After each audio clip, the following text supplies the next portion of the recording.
Imagine a quiet forest at dawn, the mist rising over frost-covered ground.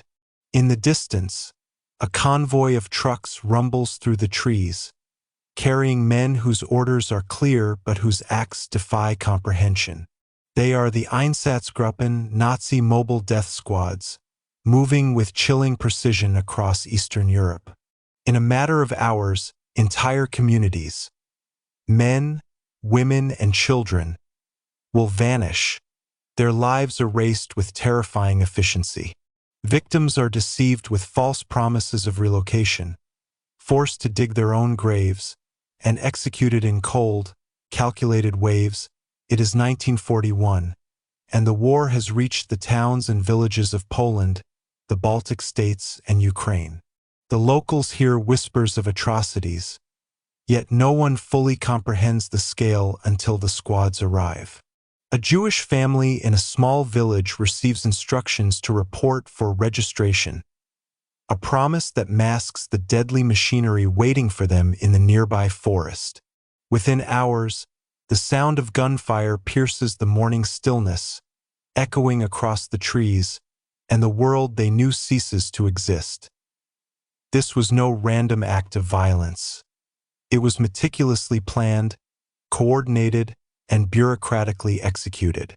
Einsatzgruppen men moved like clockwork, following orders that were horrifying in their simplicity. They documented each killing, reported every detail, and continued their march without hesitation, leaving behind landscapes of fear and communities obliterated. Ordinary people, transformed into instruments of genocide, carried out acts so methodical, so organized, that historians later referred to them as the perfect machinery of murder. In this story, you will witness the terrifying efficiency of the Einsatzgruppen, the men who turned killing into an assembly line, the towns that vanished overnight, and the chilling reality of how ordinary bureaucracy and ideology converged to commit unspeakable atrocities. It is a story of horror, precision, and human depravity, a reminder that terror can be methodical, and that evil, when organized, can move silently and swiftly, leaving only silence in its wake. If you enjoyed this story, please hit like. It really helps share these incredible moments of history. And if it wasn't your favorite, hit dislike. Your feedback helps me make better content just for you. Every click counts, and I truly appreciate your support. Now let's begin. Chapter 1: The Birth of Terror. Origins of the Einsatzgruppen. The story of the Einsatzgruppen begins long before the outbreak of World War II, rooted in the ideological framework of National Socialism and the dark ambitions of Adolf Hitler. These mobile death squads did not appear overnight. They were carefully conceived instruments of terror designed to implement the Nazis' vision of racial purity and political domination. In the years leading up to the war, Germany underwent a rapid militarization and centralization of power, consolidating authority under Hitler, Heinrich Himmler, and Reinhard Heydrich. Himmler, head of the SS, envisioned an organization that could extend the reach of the Nazi state beyond traditional military operations, a force capable not only of suppressing political opposition but of eradicating entire populations deemed undesirable. Heydrich, as the chief architect of Nazi security and intelligence, played a pivotal role in translating these abstract racial policies into concrete operational plans. The Einsatzgruppen were conceived as mobile, highly organized units that could follow the German army into occupied territories, executing those marked for elimination without the delays of conventional military bureaucracy. This concept marked a chilling evolution in state violence, combining military precision with ideological fanaticism. Initially, the Einsatzgruppen were tied closely to the SS and the Gestapo, with personnel drawn from the most ideologically committed and ruthless segments of these organizations. Membership was not voluntary in the sense of career choice. It required unwavering loyalty, rigorous training, and a willingness to carry out actions that defied basic moral norms. The early structure of the Einsatzgruppen reflected a hierarchical and compartmentalized design, ensuring both operational efficiency and psychological insulation. Leaders were trained in command, logistics, and methods of execution, while rank-and-file members were indoctrinated in Nazi racial ideology, preparing them mentally to carry out mass killings without hesitation. These squads were divided into smaller units capable of moving independently, operating in rural areas, towns, and cities, adapting to the local conditions they encountered. Their mobility allowed the Nazi regime to implement terror on a scale never before attempted, targeting political enemies, Jews, Roma, and other groups categorized as threats or inferior. The very design of the Einsatzgruppen demonstrates the horrifying blend of bureaucratic organization and ideological zeal that characterized the machinery of the Third Reich. Before the outbreak of hostilities in Poland and the Soviet Union, the Einsatzgruppen conducted extensive preparatory work, including intelligence gathering, the compilation of target lists, and coordination with local authorities who could facilitate operations. The Nazis meticulously documented potential victims, identifying Jewish community leaders, political activists, intellectuals, and anyone associated with resistance movements. These lists were known as the Sonderfahndungsbuch Poland and similar compilations in other countries. Such meticulous planning reveals the calculated nature of the terror. The Einsatzgruppen were not improvising, but methodically executing a blueprint of mass murder. This planning phase also involved psychological preparation, with leaders emphasizing the ideological necessity of their mission. The rhetoric surrounding their work framed it not as crime but as duty, a service to the survival of the German people and the realization of the Nazi vision. In this way, the Einsatzgruppen were both soldiers and propagandists, carrying the weight of ideology into the field. The organizational design of the Einsatzgruppen also reflected lessons learned from earlier acts of state repression in Germany and Austria. The Nazis studied the methods of political policing and paramilitary violence that had suppressed opposition in the 1920s and early 1930s, adapting these tactics to a scale suitable for occupied Europe. The Einsatzgruppen represented an evolution, combining the mobility of small paramilitary units with the logistical support of the SS and the operational reach of the Wehrmacht. Their structure allowed for both autonomy and accountability.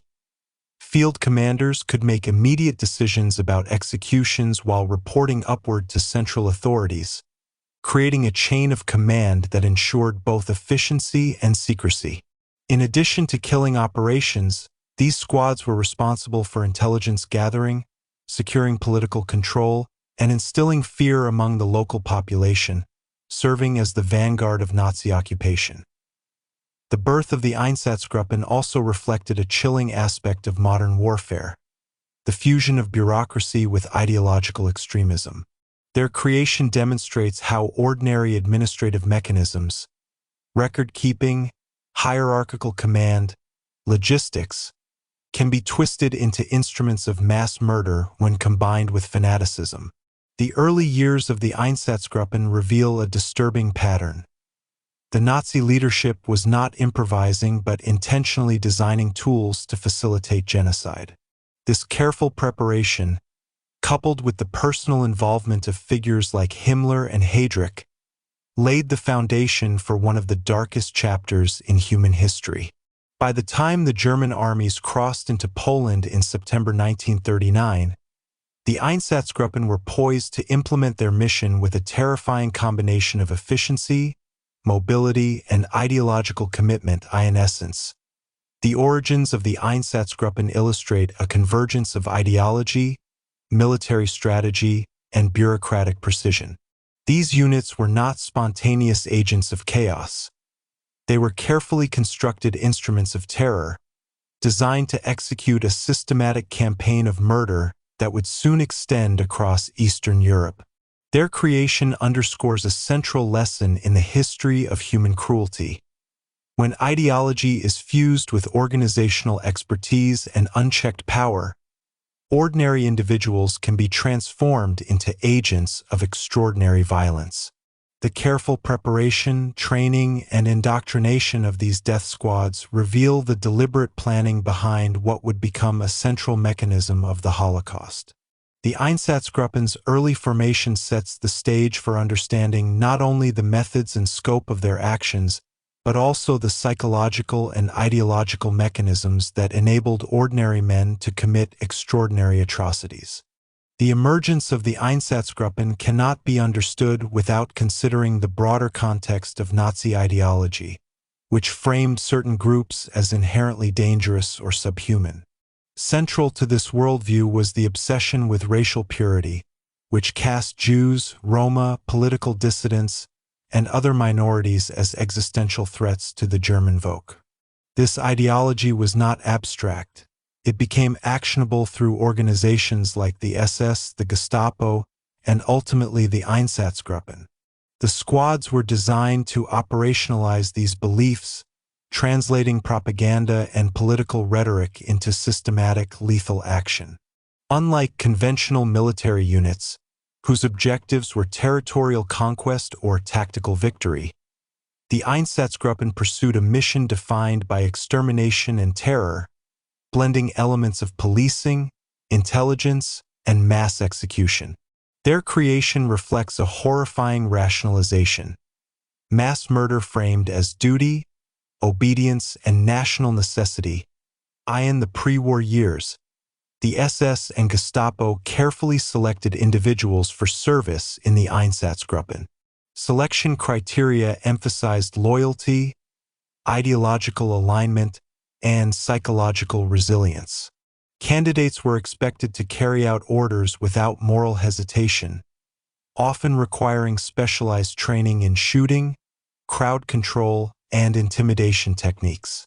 They were indoctrinated with propaganda portraying their victims as dangerous enemies or subhuman threats, a process designed to desensitize them to violence.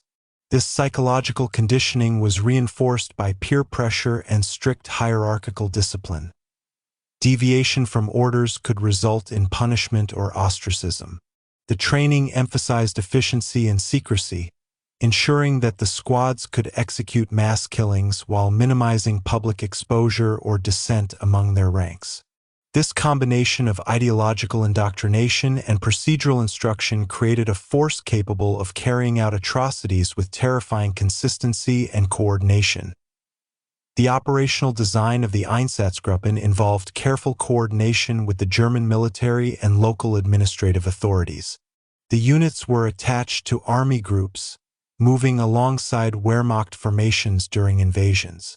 This attachment allowed them to operate with logistical support, often using army vehicles, communication lines, and intelligence networks.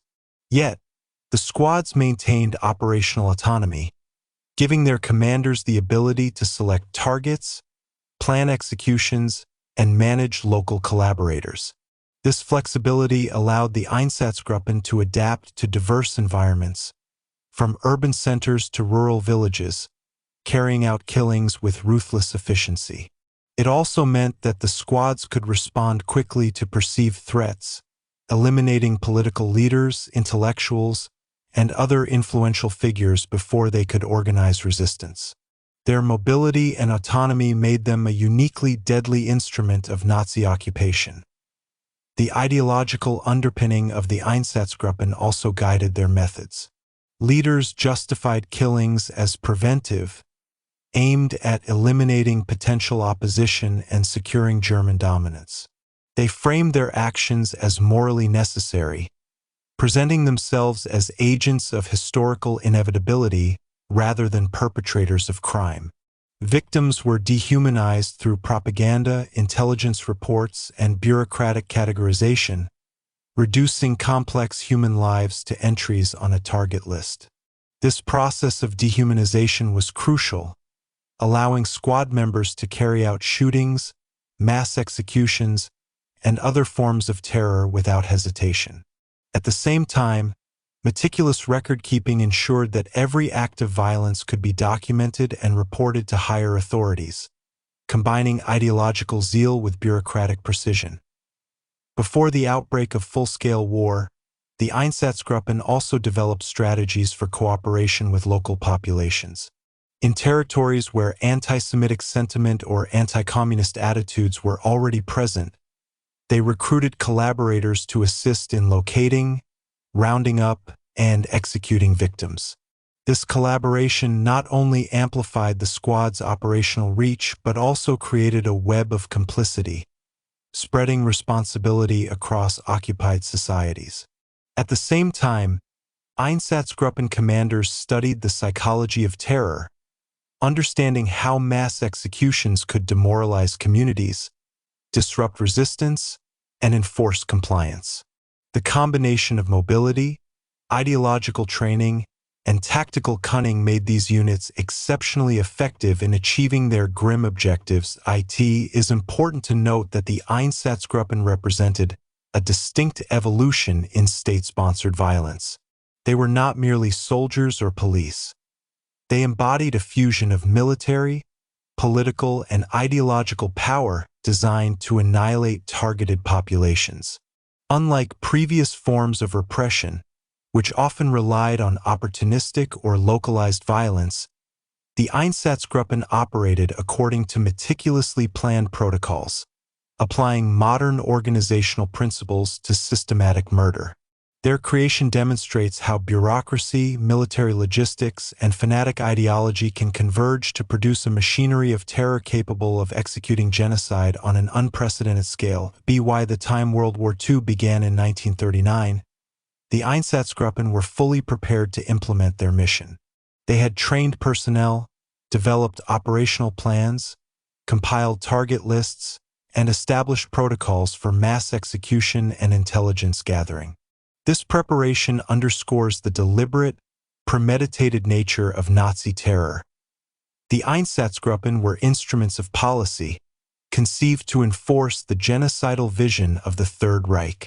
Their early formation sets the stage for the atrocities that would follow, revealing the horrifying efficiency and ideological commitment that characterized Nazi death squads.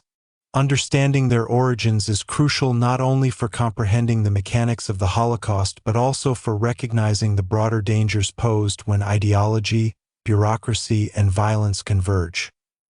The birth of the Einsatzgruppen stands as a chilling reminder of how ordinary structures of authority can be repurposed for extraordinary evil. Their creation was deliberate, systematic, and horrifyingly effective, combining the organization of modern military units with the fanaticism of ideological indoctrination. By examining their formation, selection processes, and operational design, we gain insight into the mechanisms of terror that allowed ordinary men to commit extraordinary atrocities, laying bare the origins of one of the darkest chapters in human history. Chapter 2: Hitler's Eastern Ambitions. Planning the conquest of Poland and beyond.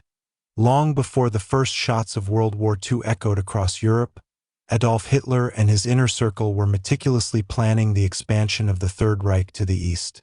This was not merely a quest for territory but a comprehensive vision to reshape the continent according to Nazi racial ideology. Hitler's ambitions extended beyond conventional conquest. They sought to displace, enslave, and ultimately annihilate populations deemed inferior, creating what he referred to as Lebensraum or living space for the German people. The Eastern territories, particularly Poland and the Soviet Union, were central to this vision, representing both economic resources and a vast expanse to be cleansed of populations the Nazis considered dangerous or undesirable. These plans were underpinned by a belief in the racial hierarchy that placed Germans at the top and Jews, Slavs, Roma, and other groups at the bottom. Understanding this ideological context is critical to grasping why the Einsatzgruppen would become such a central instrument of terror during the war. The planning for Eastern conquest involved not only military strategy but also an intricate blueprint for political and racial control. Hitler relied heavily on the expertise of Heinrich Himmler and Reinhard Heydrich, who were responsible for translating ideological directives into actionable plans.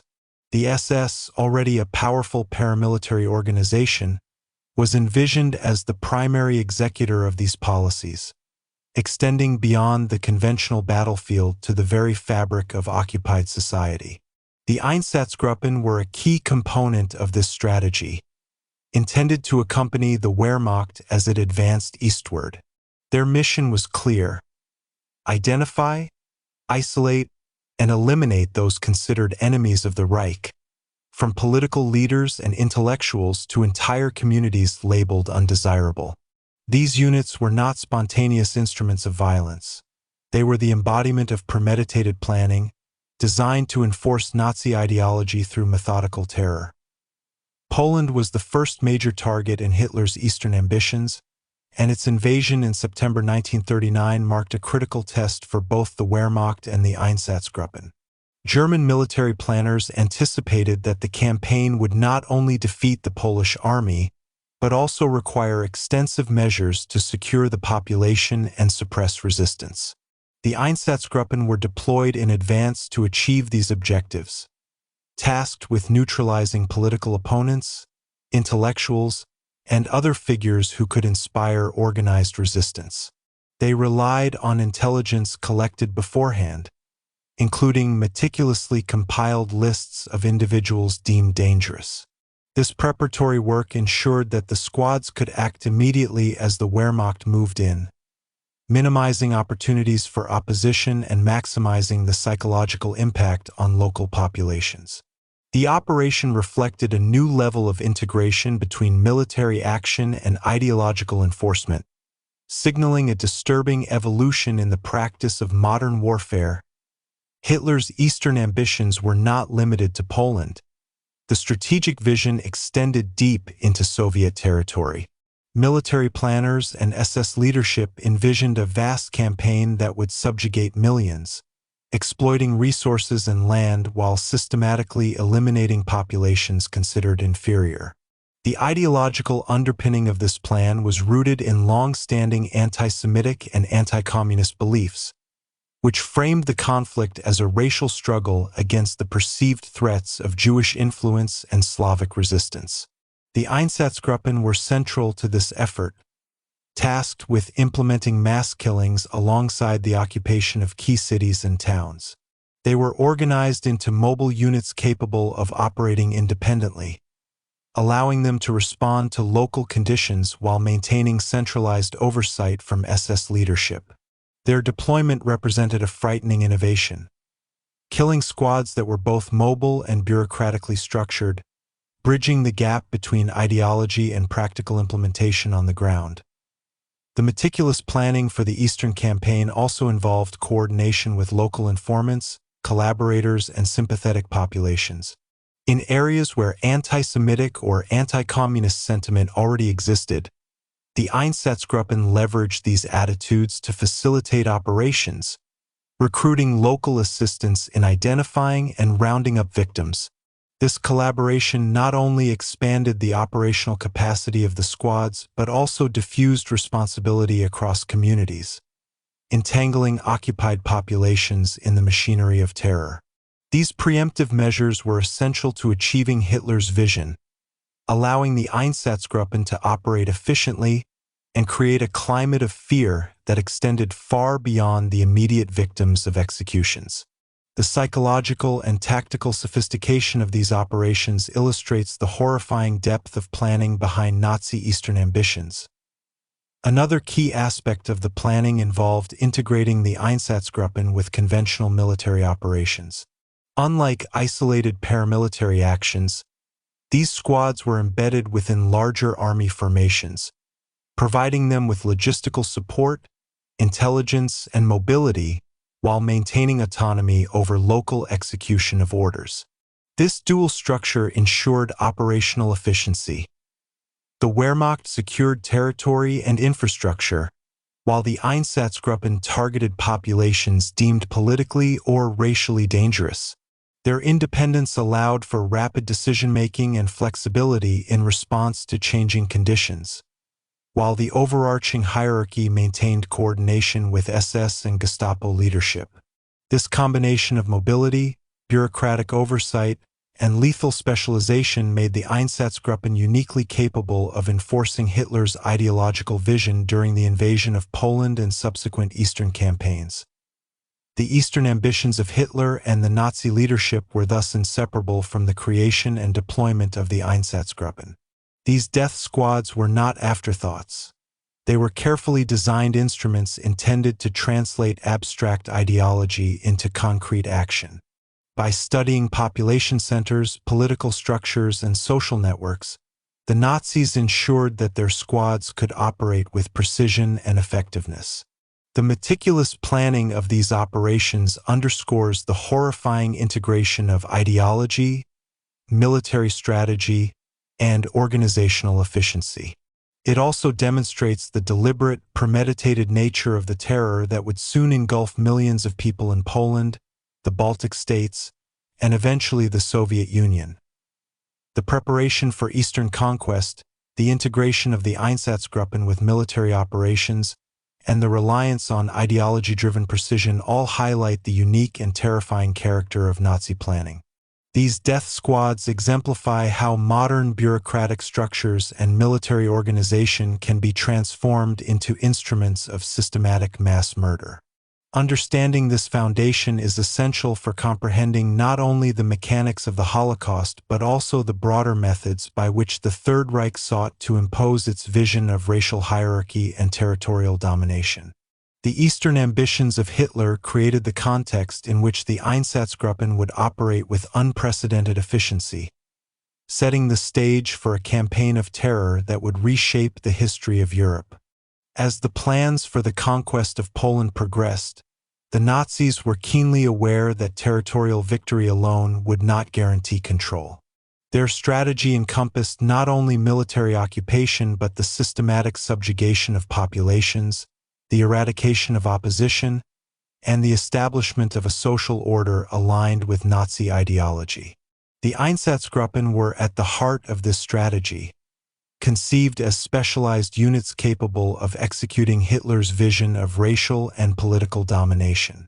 Unlike conventional military units, whose primary goal was battlefield success, these squads were tasked with implementing ideological objectives, blending intelligence gathering, policing, and mass murder into a single operational framework.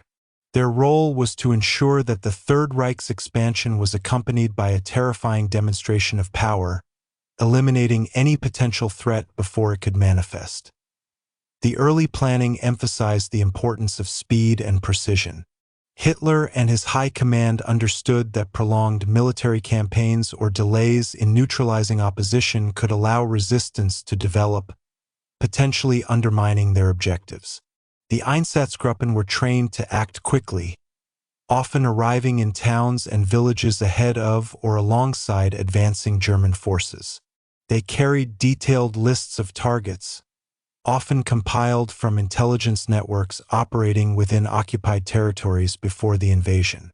These lists included local leaders, politicians, intellectuals, and community organizers, particularly those associated with Jewish, Polish, or communist networks. By removing these individuals immediately, the Nazis aimed to destabilize social structures, creating a power vacuum that could be filled by collaborators and ensuring the population would remain subjugated. Coordination with the Wehrmacht was another critical aspect of planning. While the army focused on capturing territory and defeating enemy forces, the Einsatzgruppen concentrated on controlling and terrorizing the civilian population. This dual approach maximized the effectiveness of the occupation. Field commanders were given considerable autonomy, enabling them to make rapid decisions about the execution of targets and the use of violence. Yet they remained accountable to higher authorities within the SS and Gestapo, ensuring that their actions were aligned with the broader objectives of Nazi policy. This integration of mobility, autonomy, and hierarchical oversight exemplifies the operational sophistication that characterized the Einsatzgruppen, allowing them to function as a lethal extension of both military and political power. The ideological dimension of the Eastern Campaign was reinforced through propaganda and training. Squad members were continuously exposed to messages framing their mission as morally and historically justified. Jews, Roma, Slavs, and political dissidents were depicted as threats to the survival of the German people, with executions presented not as murder, but as a necessary act of national defense. This psychological conditioning played a crucial role in enabling ordinary men to carry out extraordinary violence. Coupled with rigorous discipline and hierarchical pressure, the ideological framing ensured that members of the Einsatzgruppen could perform acts of mass killing without hesitation or doubt, viewing their actions as part of a broader historical mission. Preparations also involved logistical planning on an unprecedented scale. The squads required vehicles, communication networks, weapons, and ammunition to move quickly and carry out large-scale operations. In addition, contingency plans were developed to manage resistance, escape attempts, or logistical disruptions. The careful coordination of resources reflected the Nazi emphasis on efficiency and control. Every detail, from transport routes to execution sites, was considered in advance, ensuring that operations could proceed smoothly and with maximum impact. These logistical preparations underscore the deliberate and systematic nature of the Einsatzgruppen, revealing the horrifying degree of planning that preceded the first acts of mass murder in occupied Poland. Local collaboration was another essential component of the strategy. In areas where anti-Semitic or anti-communist sentiment existed, the Einsatzgruppen recruited informants and auxiliary forces to assist in identifying targets, rounding up victims, and maintaining control. This recruitment not only expanded operational capacity but also involved local populations in the machinery of terror, creating networks of complicity and further embedding Nazi authority.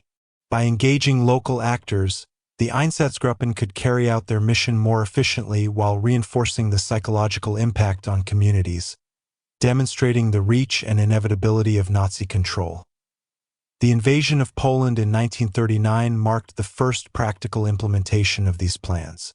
The Einsatzgruppen moved with precision, executing orders that combined political, racial, and military objectives. Their actions set a precedent for subsequent campaigns in the Baltic states and the Soviet Union. They demonstrated the terrifying potential of combining modern military logistics, bureaucratic oversight, and ideological zeal into a single operational entity.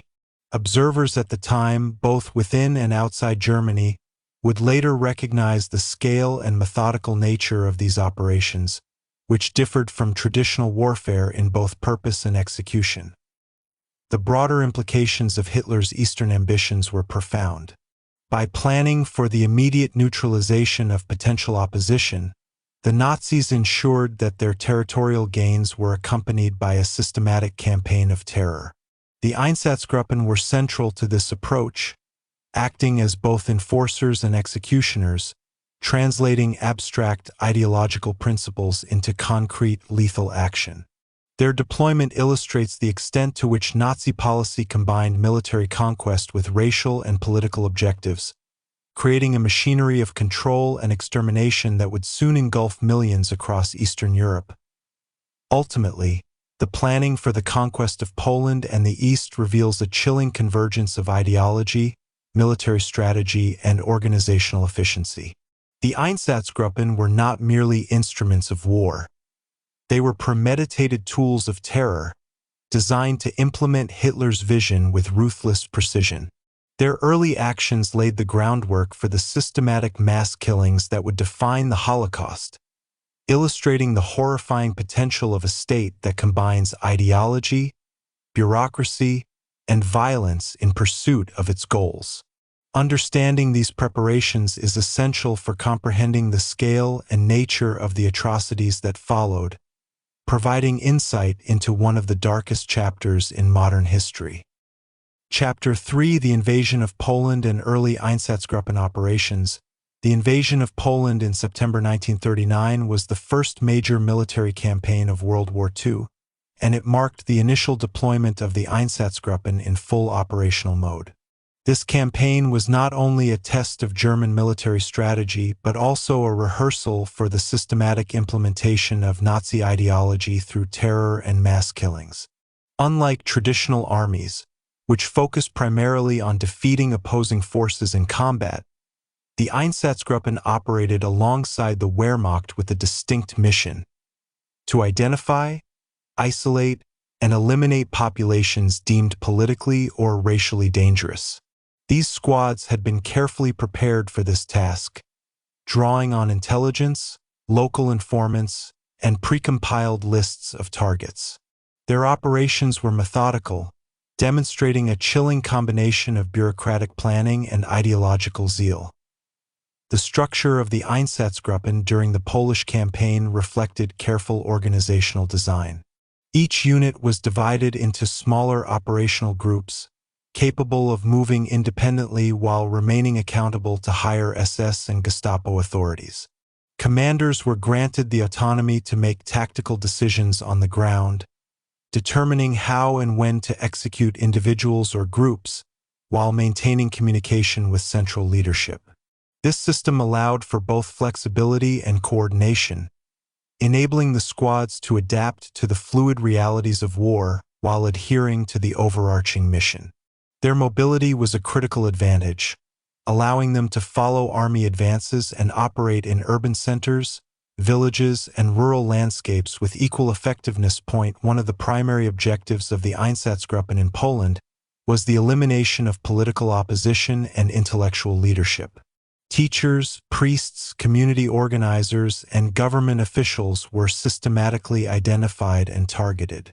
These individuals were seen as potential leaders of resistance movements and were therefore marked for immediate removal. In addition to political targets, Jewish communities were a central focus. While the full-scale genocide that would later define the Holocaust had not yet been implemented, Jews were increasingly seen as a threat to German racial and political objectives. Einsatzgruppen members were tasked with isolating Jewish communities, arresting leaders, and, in many cases, executing individuals on the spot. This early targeting foreshadowed the mass killings that would soon engulf Eastern Europe, establishing patterns of terror and psychological control. Intelligence gathering played a crucial role in these early operations. The Nazis had invested significant resources in mapping the social, political, and ethnic composition of Polish society. Precompiled lists, often prepared months in advance, identified thousands of individuals for arrest or execution. Local informants and collaborators assisted in these efforts, providing information about the whereabouts of targets and facilitating the rapid implementation of orders. This level of preparation underscores the deliberate, systematic nature of Einsatzgruppen operations. Far from improvisational, their actions were guided by detailed planning and supported by both military logistics and local cooperation. The psychological impact of the Einsatzgruppen's operations in Poland was immediate and profound. Communities were thrown into terror as entire families, local leaders, and community figures disappeared. Executions were often carried out publicly or with visible warning signs, reinforcing the power of the occupying forces and discouraging resistance. This strategy of fear extended beyond the immediate victims, affecting entire towns and regions.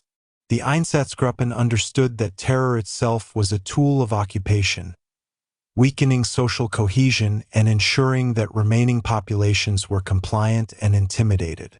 Their early operations in Poland thus combined practical elimination of potential threats with a broader strategy of psychological warfare.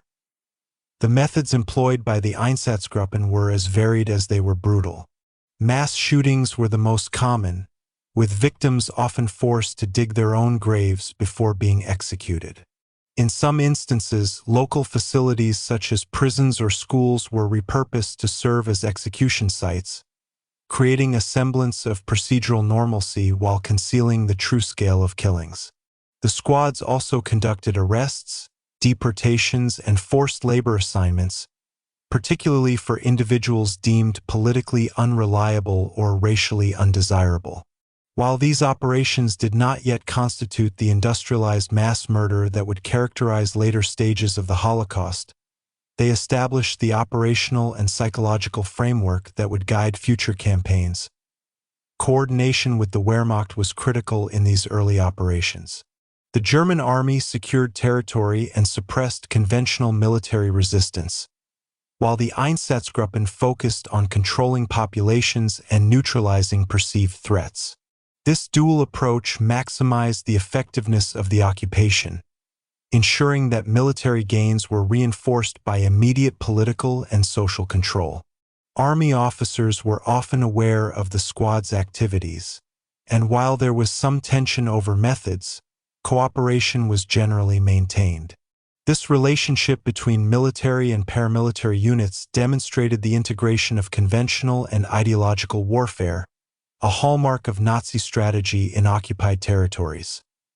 The invasion of Poland also revealed the moral and psychological challenges faced by Einsatzgruppen members. While many were ideologically committed, the act of killing civilians en masse forced some to confront the reality of their orders. Training, indoctrination, and peer pressure were used to maintain discipline, but records and testimonies indicate that the psychological toll on individual members varied.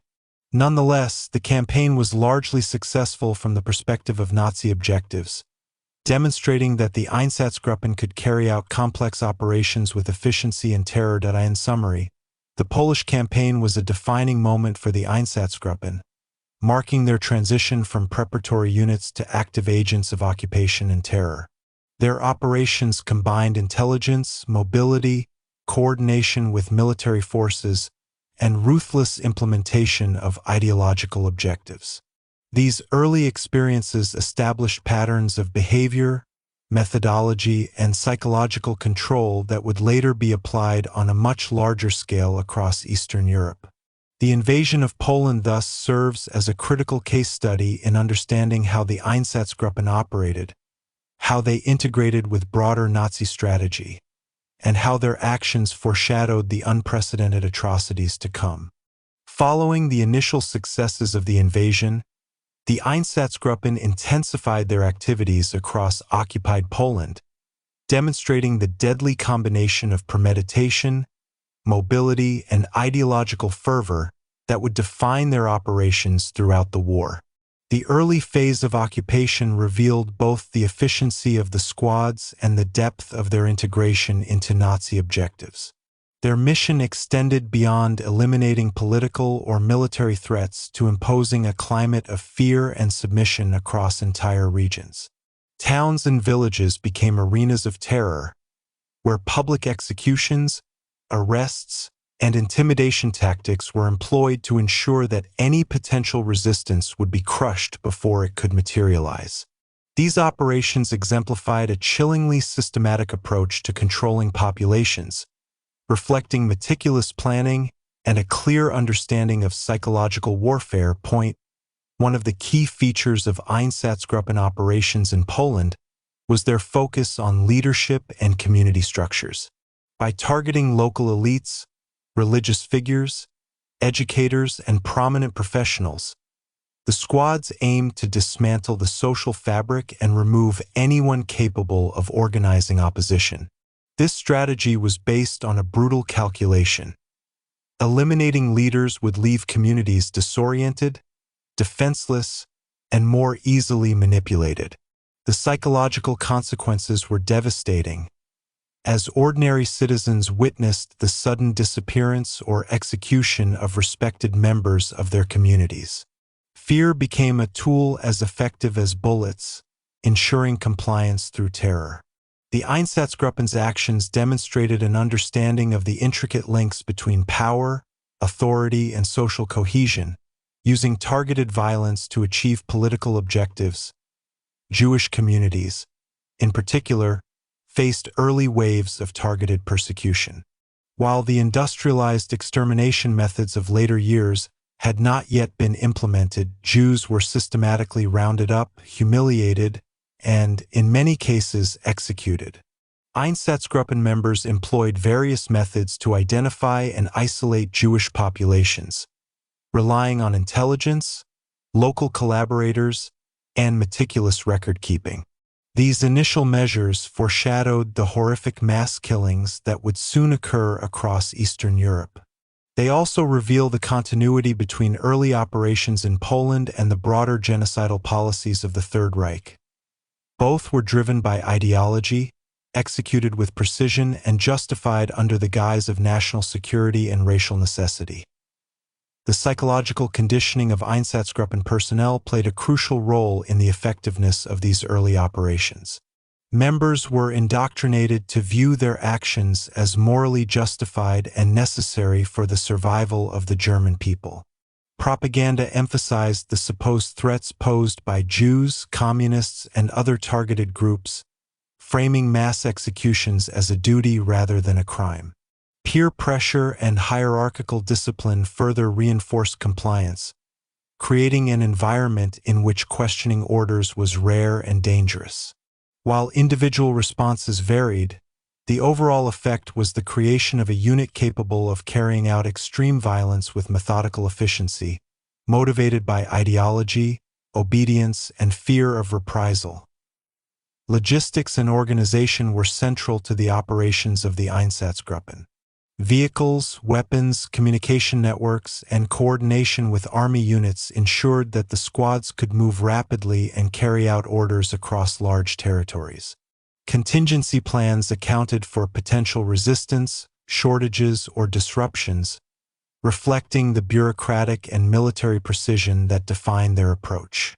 Execution sites were selected to maximize efficiency and minimize interference, and in many cases, victims were forced to prepare their own graves, a tactic intended to further dehumanize and terrify them. These operational details underscore the horrifying reality that the Einsatzgruppen were not chaotic or impulsive. They were deliberate, well-trained, and systematically organized to implement mass murder. Collaboration with local populations was another key component of early Einsatzgruppen operations.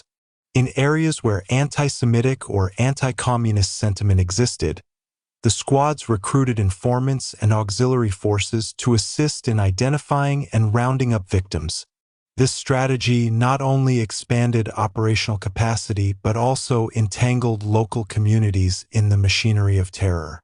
By involving civilians, the Einsatzgruppen ensured greater efficiency while spreading complicity and fear, reinforcing the sense that resistance was both futile and dangerous.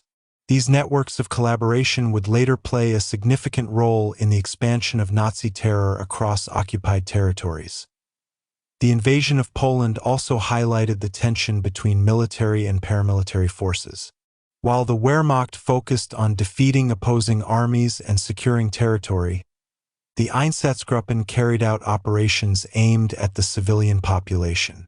Coordination was generally maintained, but disagreements occasionally arose over methods and timing. Nevertheless, the integration of army and death squad operations created a new model of occupation, one that combined conventional military strategy with systematic ideological terror. This dual approach became a blueprint for subsequent campaigns in the Baltic states and the Soviet Union, demonstrating the lethal synergy between military conquest and organized mass violence. The overall impact of early Einsatzgruppen operations in Poland was both immediate and far-reaching.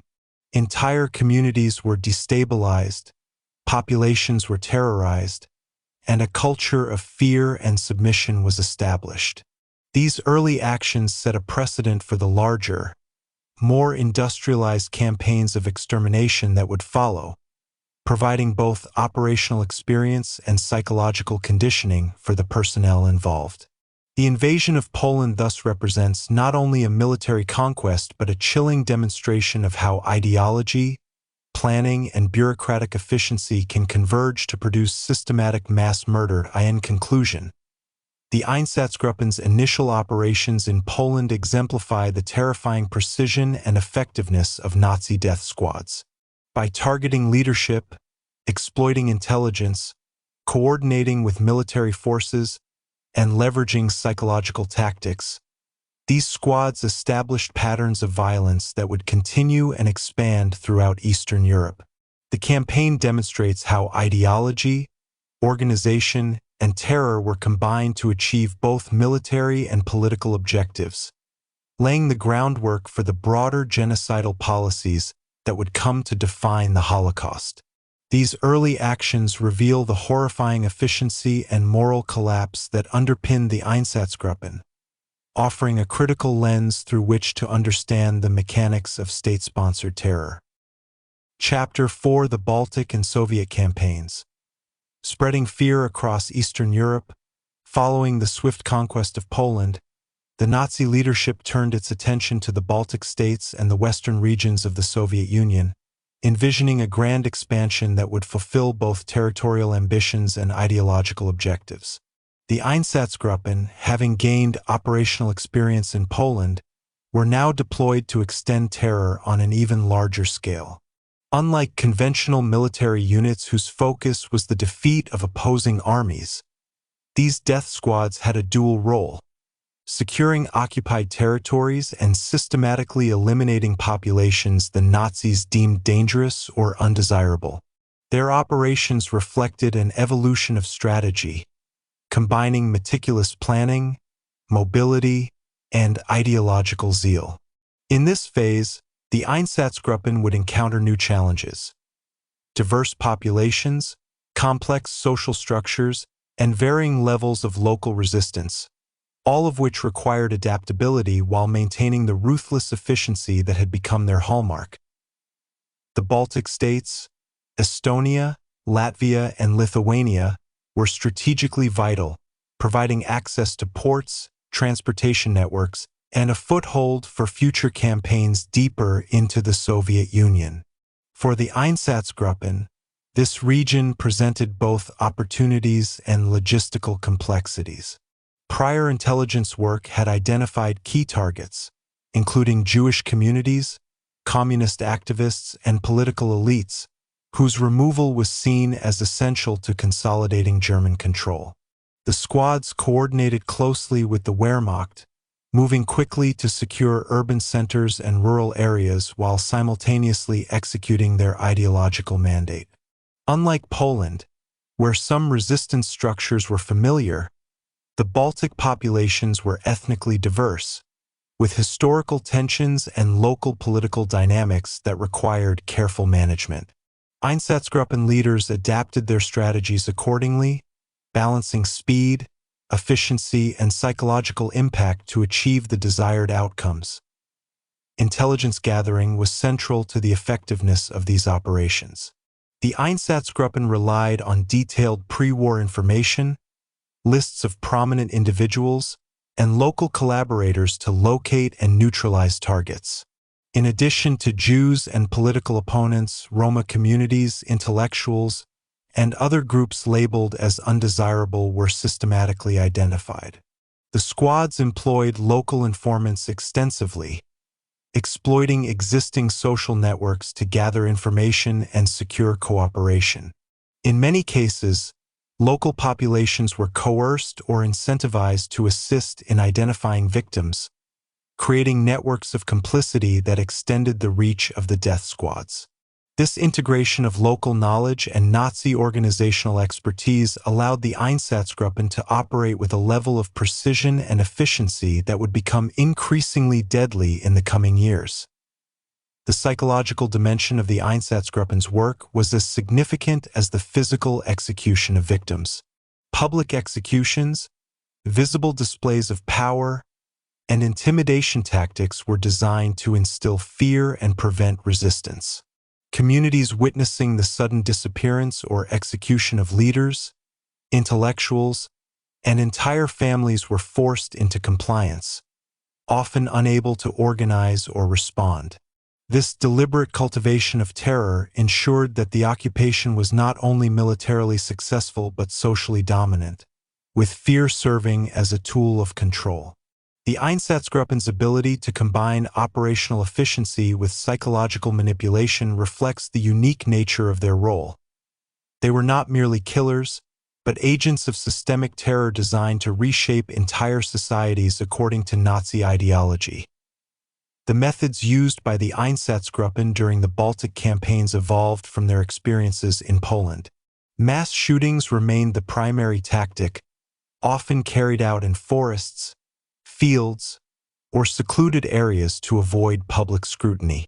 Victims were frequently forced to dig their own graves or were transported to pre-dug execution sites, a tactic that further emphasized dehumanization and reinforced the terror among survivors. In addition to shootings, arrests, deportations, and forced labor were employed strategically, particularly against those deemed politically unreliable or racially undesirable. These methods were not ad hoc. They were carefully planned, documented, and executed with bureaucratic precision, illustrating the horrifying blend of ideology and administrative efficiency that characterized the Einsatzgruppen. Coordination with the Wehrmacht remained essential. The army secured key locations, suppressed organized resistance, and provided logistical support, allowing the Einsatzgruppen to focus on their ideological mission. This collaboration exemplified the integration of conventional military objectives with Nazi political and racial goals, creating a dual structure in which territory could be conquered while populations were simultaneously controlled through terror. While some Wehrmacht officers expressed unease about the methods employed, operational efficiency and the broader objectives of the Nazi regime generally ensured compliance or passive support. This relationship between army and death squad demonstrated the terrifying synergy of military might and ideological fanaticism, enabling the Nazis to achieve both strategic and genocidal objectives in occupied territories. The campaign in the Baltic states also highlighted the Einsatzgruppen's adaptability. Each country presented unique cultural, social, and political landscapes, requiring commanders to adjust strategies to local conditions. In Lithuania, for example, historical anti-Semitic tensions were exploited to facilitate operations against Jewish communities. In Latvia and Estonia, the squads faced both logistical challenges and variable local sentiment, necessitating careful coordination, intimidation, and selective use of collaborators. This adaptability reinforced the operational sophistication of the Einsatzgruppen, demonstrating that their terror was not only lethal but strategically nuanced, designed to achieve maximum impact with minimal resistance. Furthermore, the Baltic campaigns served as a prelude to operations in the Soviet Union, providing both experience and psychological conditioning for Einsatzgruppen personnel. The squads encountered increasingly large populations, complex urban environments, and more extensive networks of political and military resistance. These early experiences reinforced methods of organization, coordination, and psychological control that would later be applied on a far larger scale. By the time the units advanced into Soviet territory, they were operating with a combination of mobility, efficiency, and ideological zeal that had been honed in Poland and the Baltic states, ready to implement the genocidal policies that would define the next phase of the war. In summary, the Einsatzgruppen's operations in the Baltic states represent a critical evolution in their role as instruments of terror. Through careful planning, coordination with the military, local collaboration, and psychological manipulation, they were able to achieve both strategic and ideological objectives. These campaigns laid the groundwork for the mass killings that would soon engulf the Soviet Union, illustrating the deadly combination of mobility, organization, and ideological commitment that characterized Nazi death squads. The Baltic operations stand as a chilling example of how terror, bureaucracy, and ideology can converge to systematically destroy communities, instill fear, and reshape societies according to the designs of a totalitarian regime. As the German military advanced deeper into Eastern Europe, The Einsatzgruppen followed closely behind, bringing with them an organized system of terror that would become the hallmark of Nazi occupation. Their operations in the Baltic states had provided both practical experience and psychological conditioning for the personnel, preparing them for the vastly larger and more complex territories of the Soviet Union. The Eastern campaigns were characterized by vast populations, sprawling urban centers, and diverse social structures, requiring the squads to operate with mobility, strategic planning, and a ruthless commitment to ideological objectives. Unlike conventional military units, whose primary goal was to defeat opposing armies, the Einsatzgruppen focused on controlling civilian populations, neutralizing perceived threats, and instilling fear to facilitate German dominance. The invasion of the Western Soviet Union in 1941 marked a dramatic escalation in the Einsatzgruppen's operations. Hitler's ideological vision of Lebensraum dictated that these territories be cleansed of political opponents, Jews, Roma, and other populations considered inferior or threatening. This expansion demanded new levels of coordination, planning, and logistical support. Einsatzgruppen units were divided into smaller mobile groups, each assigned to a specific operational area, yet all remained accountable to SS and Gestapo leadership. Commanders were given significant autonomy to make tactical decisions on the ground, allowing them to adapt to local conditions while maintaining the broader objectives of the Nazi regime. This combination of central oversight and field-level flexibility enabled the squads to operate efficiently across vast and unfamiliar territories, extending terror at an unprecedented scale. One of the critical aspects of these campaigns was intelligence gathering. Pre-war data, local informants, and reconnaissance by military units were used to identify key targets, ranging from political leaders and intellectuals to entire communities classified as undesirable. The Einsatzgruppen relied heavily on collaboration with local populations, exploiting anti-Semitic or anti-communist sentiments to facilitate operations. By recruiting informants and auxiliary forces, they extended their reach, enabling rapid identification and execution of victims. This integration of local knowledge with Nazi organizational expertise created an operational network capable of executing complex missions with precision. It also spread complicity and fear among occupied populations, reinforcing the pervasive climate of terror.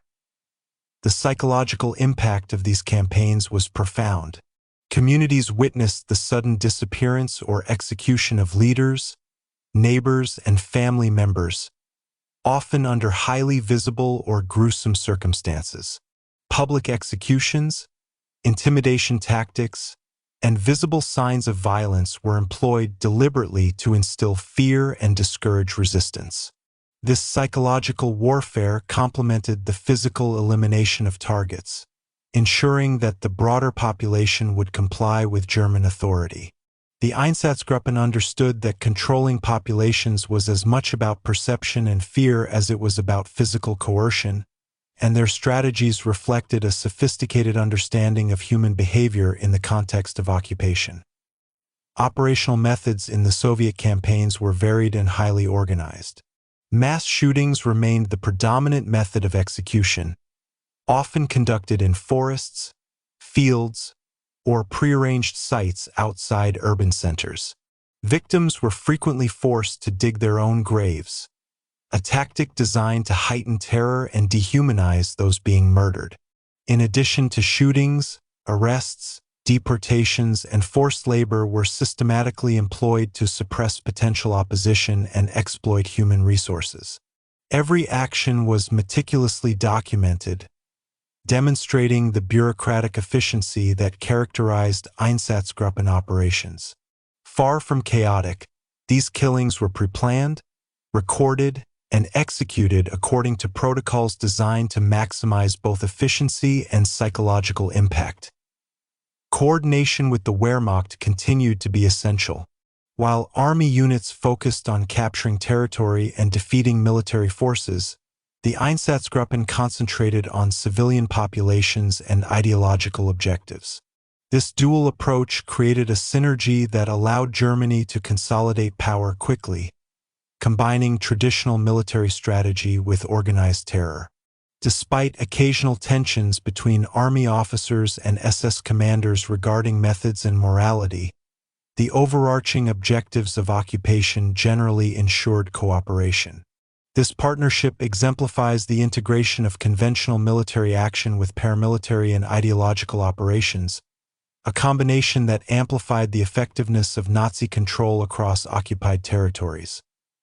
The vast scale of the Soviet campaigns also forced the Einsatzgruppen to adapt their strategies. Urban centers with dense populations, complex administrative structures, and active political networks required careful planning, intelligence, and tactical discretion. Rural areas presented different challenges, such as dispersed communities, transportation difficulties, and the need for rapid, mobile operations. Einsatzgruppen leaders demonstrated flexibility, adjusting methods according to local conditions while maintaining ideological consistency. This adaptability was critical to the success of the campaigns, ensuring that terror could be projected efficiently across diverse landscapes. These operations further reinforced the psychological conditioning of Einsatzgruppen personnel. The act of executing mass killings, combined with propaganda and ideological reinforcement, strengthened the perception among members that their actions were necessary, justified, and morally mandated. While individual reactions varied, the overall effect was a unit capable of committing large-scale atrocities with chilling efficiency. This combination of preparation, indoctrination, and operational experience made the Einsatzgruppen increasingly effective as instruments of terror and genocide. In conclusion, the campaigns in the Baltic states and Western Soviet Union represent a significant escalation in the scale, sophistication, and psychological impact of Einsatzgruppen operations. Through careful planning, intelligence gathering, collaboration with local populations, and integration with military forces, these squads established patterns of terror that would define their operations throughout Eastern Europe. Their work illustrates the terrifying convergence of ideology, organization, and violence, demonstrating how modern bureaucratic structures and military logistics can be harnessed to implement systematic mass murder. These campaigns laid the foundation for the widespread atrocities of the Holocaust, showing how fear, precision, and ideological commitment combined to reshape entire societies under Nazi occupation. Chapter 5: The Machinery of Murder. Organization, Structure, and Leadership. The Einsatzgruppen were not merely ad hoc units of terror. They were carefully engineered instruments of mass murder, structured with precision to carry out the ideological and political objectives of the Nazi regime. Their organization reflected the broader bureaucratic and military sophistication of the Third Reich, combining hierarchy, mobility, and operational autonomy in a deadly formula. At the top of this system were leaders like Heinrich Himmler and Reinhard Heydrich, whose influence shaped both strategic vision and operational execution. Himmler, as head of the SS, envisioned the Einsatzgruppen as an extension of the state's power, capable of enforcing racial and political policies beyond the front lines of conventional warfare. Heydrich, chief of the Reich Main Security Office, RSHA, provided the operational blueprint, detailing target identification, execution methods, and reporting structures that transformed abstract Nazi ideology into concrete action. Together, these leaders designed a system that integrated bureaucracy, intelligence, and terror into a single, highly effective mechanism of murder. Beneath Himmler and Heydrich, the Einsatzgruppen were divided into smaller units, each capable of independent operation while remaining accountable to Central Command. These units were organized according to both geographic and functional criteria, allowing them to cover vast territories while maintaining flexibility. Each squad was commanded by officers trained in both military and ideological disciplines, emphasizing obedience, efficiency, and the psychological management of both perpetrators and victims. Rank-and-file members received rigorous indoctrination, emphasizing loyalty to the Führer, racial ideology, and the necessity of their mission. This training was designed to desensitize individuals to violence, equipping them to carry out executions without hesitation or moral hesitation. The combination of hierarchical oversight and field-level autonomy ensured that orders could be executed rapidly and consistently across diverse environments. The operational structure of the Einsatzgruppen reflected lessons learned from previous Nazi campaigns. Mobility was a critical factor. Small, self-sufficient units could move quickly through occupied territories, following advancing army formations or operating independently in rural and urban areas. Each unit maintained communication with higher authorities, reporting progress, documenting actions, and receiving directives, creating a feedback loop that reinforced both efficiency and accountability. Logistics were carefully planned. Vehicles, weapons, ammunition, and supplies were coordinated to ensure that operations could proceed smoothly and without interruption. Execution sites were often pre-selected, and procedures were standardized, ensuring that killings could be carried out systematically and with minimal delay. This combination of mobility, logistical planning, and hierarchical control exemplifies the terrifying sophistication of the Einsatzgruppen as instruments of state terror. A key component of their organization was intelligence gathering. Before entering new territories, the squads relied on detailed information about local populations, political structures, and social networks. Precompiled lists identified individuals and groups for arrest or execution, often based on ethnicity, political affiliation, or perceived threat to German control. Local collaborators and informants were recruited to assist in identifying targets and facilitating operations, extending the operational reach of the squads and embedding terror within communities. Intelligence was meticulously documented and reported upward, creating a bureaucratic trail that both monitored compliance and provided evidence of operational effectiveness. This systematic approach ensured that executions were not random or chaotic but methodical, reflecting the fusion of ideology and administrative precision. Leadership within the Einsatzgruppen emphasized both operational effectiveness and ideological commitment. Commanders were expected to make rapid tactical decisions while maintaining alignment with broader objectives dictated by Himmler, Heydrich, and other SS authorities. They managed personnel, coordinated with military units, supervised local collaborators, and ensured that targets were identified and eliminated according to plan. Leaders were trained to maintain discipline and morale among their squads, balancing the psychological strain of mass killing with the demands of efficiency and obedience. Promotions and recognition were often tied to effectiveness in carrying out orders, creating incentives for ruthlessness and operational success. This focus on leadership at multiple levels ensured that the machinery of murder could function consistently, even in challenging or unpredictable environments. The hierarchical design of the Einsatzgruppen also served a psychological purpose.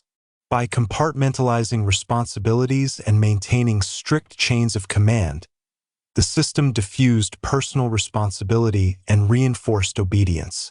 Rank-and-file members were insulated from the broader strategic objectives, focusing instead on immediate tasks assigned by their superiors. This structure made it easier for individuals to commit atrocities, as the act was framed as fulfilling an order rather than a personal decision.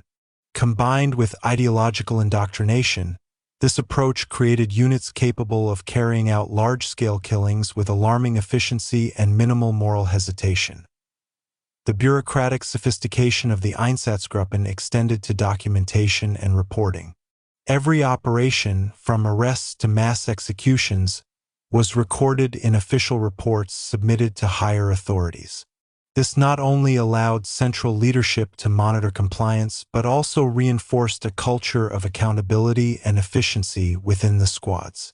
Records included details about numbers of victims, methods used, and operational challenges, providing a chilling paper trail of systematic murder. The insistence on detailed documentation illustrates the extent to which the Einsatzgruppen were an organized and deliberate mechanism of terror, rather than a spontaneous or chaotic force that in addition to field operations, the organization of the Einsatzgruppen included coordination with other Nazi institutions, including the Gestapo, the security police, and regional civil authorities. This network of collaboration ensured that operations could be carried out smoothly, with access to resources, intelligence, and local enforcement when necessary. The integration of these institutions created a complex but efficient system in which ideology, bureaucracy, and violence intersected. It also facilitated the rapid expansion of operations into new territories, allowing the Einsatzgruppen to extend their reach and effectiveness as the war progressed. In summary, the organizational structure, hierarchy, and leadership of the Einsatzgruppen reflect a terrifying synthesis of ideology, bureaucracy, and operational planning. From top-level strategists like Himmler and Heydrich to field commanders and rank-and-file members, every aspect of the squads was designed to execute mass murder with efficiency and consistency. Mobility, intelligence gathering, logistical planning, and strict chains of command combined to create a machinery of terror capable of transforming abstract ideology into systematic action.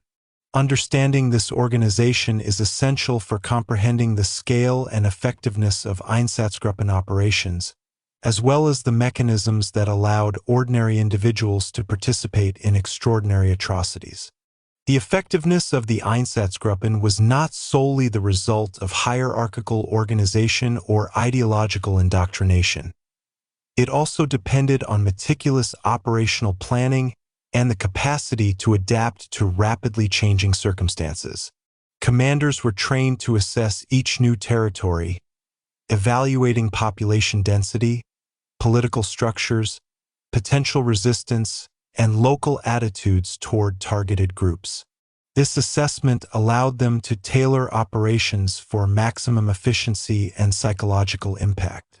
Urban centers required different tactics than rural villages, and densely populated Jewish communities posed challenges distinct from smaller settlements. The adaptability of the squads was a critical factor in their ability to carry out mass killings across Eastern Europe, ensuring that Nazi objectives could be implemented with terrifying consistency. Logistics played a central role in the success of the Einsatzgruppen. Vehicles, weapons, ammunition, and communication networks were coordinated to support mobility and rapid deployment. Supplies were pre-positioned whenever possible, and contingency plans accounted for potential disruptions or unexpected resistance. Execution sites were often carefully selected in advance, and operational protocols were standardized to ensure that killings could be carried out efficiently. The systematic nature of these procedures highlights the bureaucratic precision that underpinned the squad's operations, transforming mass murder into a structured, almost industrial process. Every action was carefully planned, documented, and executed in alignment with the broader objectives of Nazi leadership. Psychological preparation was equally important. Members of the Einsatzgruppen were repeatedly exposed to ideological training that reinforced the supposed necessity of their mission. Jews, Roma, communists, and other targeted groups were dehumanized through propaganda, framed as threats to the survival of the German nation. Combined with hierarchical discipline and peer pressure, this conditioning helped ordinary men commit extraordinary acts of violence without hesitation. Psychological strategies extended beyond the perpetrators. The squads deliberately employed fear, intimidation, and public displays of power to control the wider population. Communities witnessing arrests, executions, and the destruction of social leaders were effectively paralyzed, demonstrating the dual role of the Einsatzgruppen as both executioners and instruments of terror. The leadership structure further enhanced operational efficiency. Each squad had commanders responsible for planning, coordination, and supervision, ensuring that objectives were met and that subordinate members executed orders with precision. These leaders balanced logistical responsibilities, intelligence coordination, and the psychological management of their units. Promotions and recognition were often based on operational success and ideological commitment, incentivizing ruthlessness and meticulous adherence to orders. This system of accountability and reward reinforced obedience while ensuring that squads remained focused on achieving both tactical and ideological objectives. Coordination with other Nazi institutions amplified the reach and effectiveness of the Einsatzgruppen.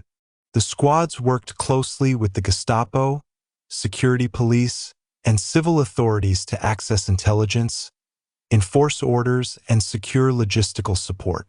Local collaborators were integrated into operations, assisting with identification, apprehension, and even execution of victims. This network of coordination ensured that operations could be carried out on a large scale across diverse territories while maintaining bureaucratic oversight. It also spread complicity among local populations, embedding the machinery of terror within occupied societies. Operational adaptability was a hallmark of the Einsatzgruppen. Each region presented unique challenges, from dense urban populations to remote villages, and commanders adjusted strategies accordingly. In cities, arrests and targeted executions focused on community leaders and political figures, while in rural areas, mass shootings and deportations were employed to remove entire communities perceived as threats. These adaptations were not ad hoc. They were informed by intelligence, experience, and ideological objectives, reflecting a methodical approach to terror. The ability to respond flexibly while maintaining strategic consistency was key to the squad's deadly effectiveness. The bureaucratic aspect of the Einsatzgruppen extended to meticulous documentation. Every operation, arrests, executions, and deportations was recorded and reported to higher authorities. This created a comprehensive paper trail that monitored compliance, tracked efficiency, and provided evidence of operational effectiveness. While this documentation served administrative purposes, it also reinforced the psychological conditioning of perpetrators, framing their actions as part of a formal, sanctioned system rather than individual acts of violence. The insistence on detailed reporting underscores the integration of bureaucracy and ideology, transforming mass murder into a procedure governed by rules, protocols, and accountability. The scale of operations during the campaigns in Poland, the Baltic states, and Western Soviet territories required constant adaptation, coordination, and leadership. Einsatzgruppen commanders were trained to assess each situation, balancing tactical, logistical, and psychological considerations. Their decisions were guided by ideology, reinforced by bureaucratic oversight, and executed with ruthless efficiency. The integration of mobility, intelligence, local collaboration, and hierarchical control allowed the squads to extend terror across vast territories, demonstrating the horrifying potential of organized state-sponsored violence. In conclusion, the structure, leadership, and operational planning of the Einsatzgruppen reveal a chilling synthesis of ideology, bureaucracy, and terror. From top-level strategists like Himmler and Heydrich to field commanders and rank-and-file members, every element of the system was designed to carry out mass murder efficiently and consistently. Mobility, intelligence gathering, logistical precision, and psychological conditioning combined to create a machinery of death capable of executing orders on a massive scale. Understanding the organization of the Einsatzgruppen is essential to comprehending both their effectiveness and the broader mechanisms through which the Holocaust and Nazi terror were implemented. The deadly combination of structure, strategy, and ideology exemplifies how ordinary individuals, embedded within a highly organized system, could perpetrate atrocities on an unprecedented scale. Chapter 6: The Holocaust begins. Early mass killings and systematic persecution. By the early 1940s, the operations of the Einsatzgruppen had shifted from targeted executions to increasingly large-scale massacres, marking the initial stages of what would later become the Holocaust. The invasion of the Soviet Union in June 1941, known as Operation Barbarossa, provided both the geographic space and the ideological justification for mass murder on an unprecedented scale. Hitler's vision of Lebensraum, living space for Germans, demanded the removal of undesirable populations, particularly Jews, Roma, and communist sympathizers, from the conquered territories. The Einsatzgruppen, already experienced in smaller-scale operations in Poland and the Baltic states, were now tasked with carrying out systematic mass killings, employing a terrifying combination of planning, mobility, and ideological commitment to execute Nazi policy. The transition from targeted executions to organized mass murder was facilitated by extensive pre-war planning. Before the invasion of the Soviet Union, the Nazis had developed detailed plans for identifying, rounding up, and eliminating entire communities considered threats. Einsatzgruppen units were divided into mobile subgroups capable of operating independently, allowing them to cover vast territories quickly. Each unit had clearly defined responsibilities: identifying targets, coordinating logistics, executing killings, and documenting operations. This level of organization enabled the squads to operate efficiently across wide geographic areas, turning mass murder into a bureaucratically managed process rather than a series of isolated incidents. One of the earliest large-scale massacres occurred in the Baltic territories, where Einsatzgruppen units, often assisted by local collaborators, executed thousands of Jews and political opponents in forests, fields, and remote locations. The squads relied on intelligence gathered from pre-war records, local informants, and reconnaissance, allowing them to identify targets with chilling accuracy. Victims were often forced to dig their own graves or were transported to pre-dug pits, emphasizing both the efficiency and psychological terror of these operations. While the methods were primitive compared to later industrialized killing, these early massacres established the operational framework and psychological conditioning that would define later stages of the Holocaust. The operational methods employed by the Einsatzgruppen combined mobility, speed, and terror. Units often traveled in trucks or on foot, entering towns, rounding up victims, and executing them in secluded locations. Soldiers were trained to carry out killings swiftly, using machine guns and rifles, with the explicit goal of eliminating entire communities in as short a time as possible.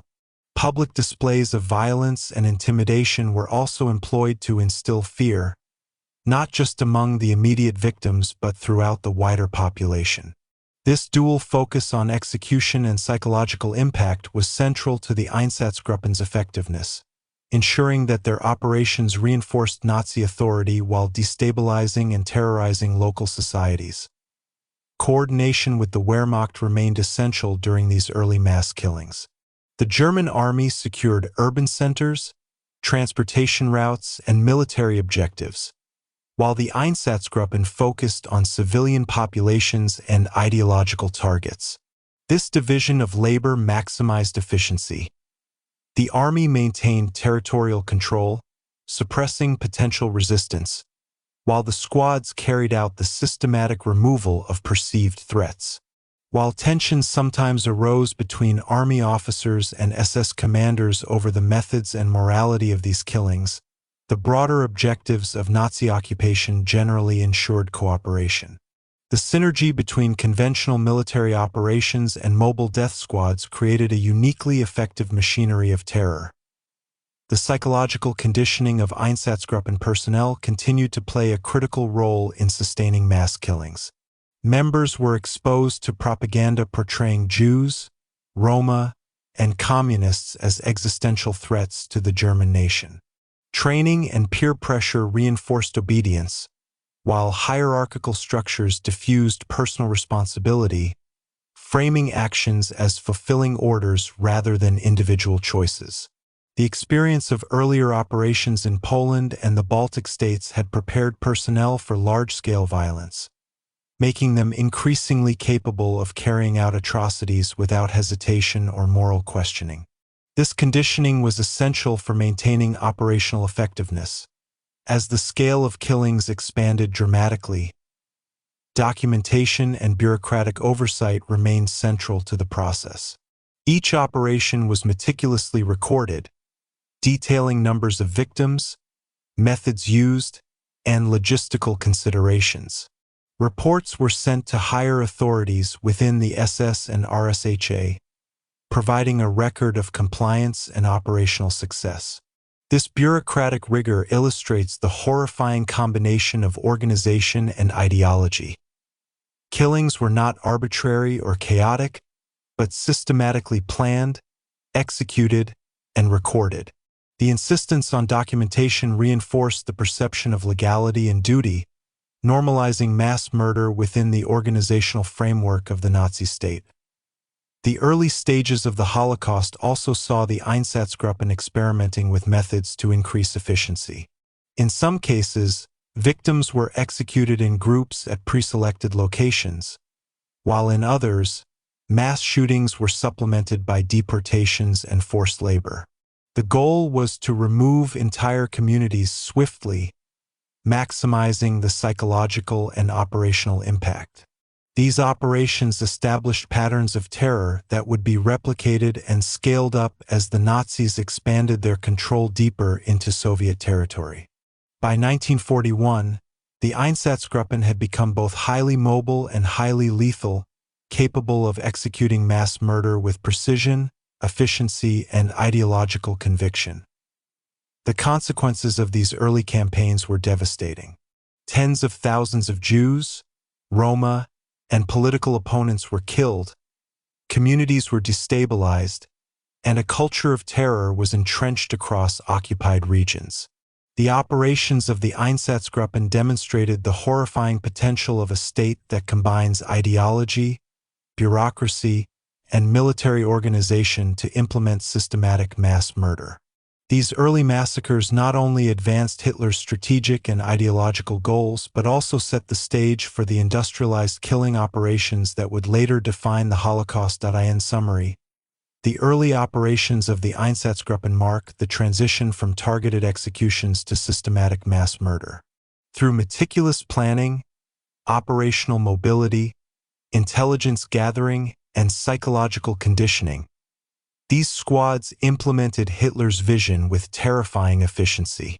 The campaigns of 1941 illustrate how ideology, bureaucracy, and terror converged to create a lethal machinery capable of reshaping entire societies. Understanding these operations provides critical insight into the mechanisms of the Holocaust and the methods by which ordinary individuals became participants in extraordinary atrocities. As the Einsatzgruppen continued their operations deeper into Soviet territory, the scale, speed, and brutality of their killings increased dramatically. By mid-1941, these mobile death squads had evolved from small-scale, targeted executions to widespread massacres, creating the horrifying template for what would become the Holocaust. The invasion of the Soviet Union brought millions of civilians under Nazi control, including large Jewish populations, political dissidents, Roma communities, and other groups deemed undesirable.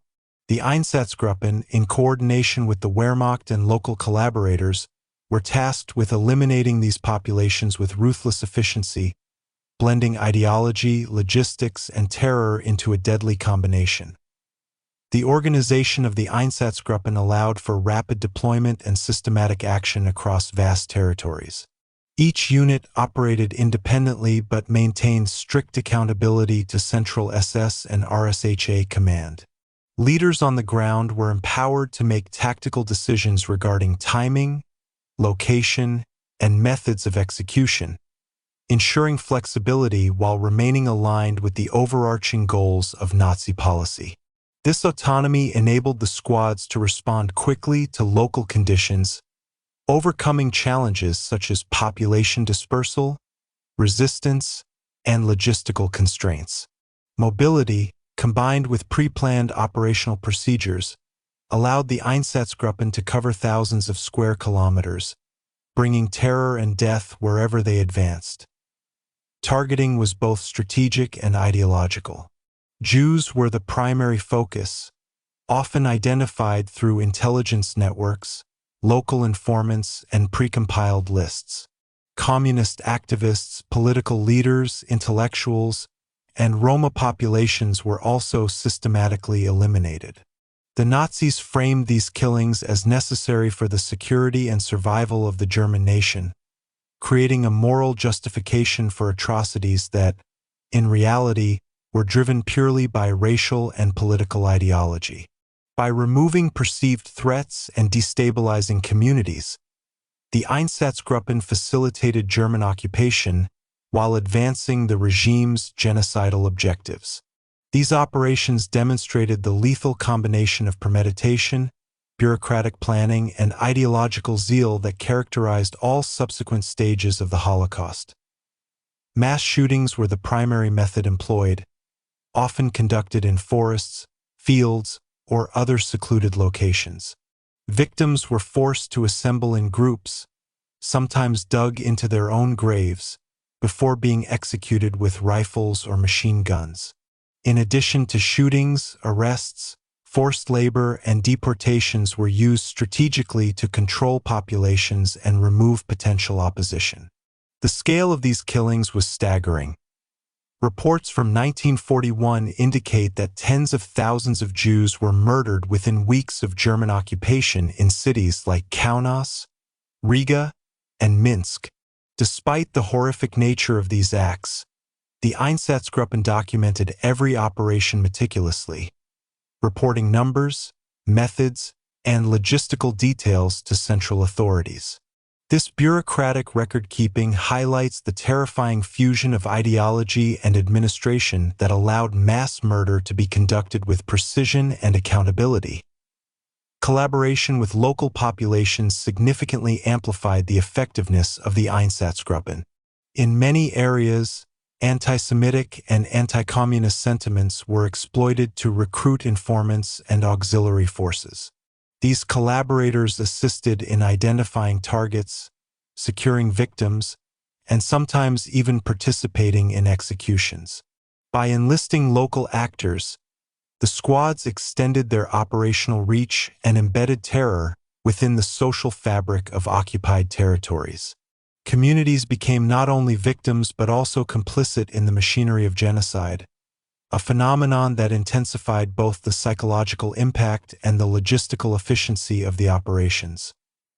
The psychological conditioning of Einsatzgruppen personnel remained a key element of their effectiveness. Members were indoctrinated through ideology, propaganda, and hierarchical discipline, ensuring that mass killings were viewed not as crimes but as duties essential to the survival of the German state. Peer pressure and the diffusion of responsibility within the chain of command further reinforced compliance. While the scale of the killings presented extraordinary psychological challenges, these measures helped maintain operational efficiency and reduce hesitation among personnel, demonstrating the Nazis' deliberate cultivation of both obedience and moral detachment. Operational innovation also emerged during this period. Einsatzgruppen leaders experimented with methods to increase the efficiency of mass executions. Large groups were often transported to pre-selected sites, where coordinated shootings could be conducted quickly. Victims were sometimes forced to remove their clothing and valuables before execution, further dehumanizing them while streamlining post-operation logistics. These practices foreshadowed the industrialized killing methods that would later be implemented in extermination camps, demonstrating a gradual evolution from mobile shootings to systematic, large-scale genocide. The coordination with the Wehrmacht continued to play a central role. While the army secured urban centers, supply lines, and military objectives, the Einsatzgruppen concentrated on civilians and ideological targets.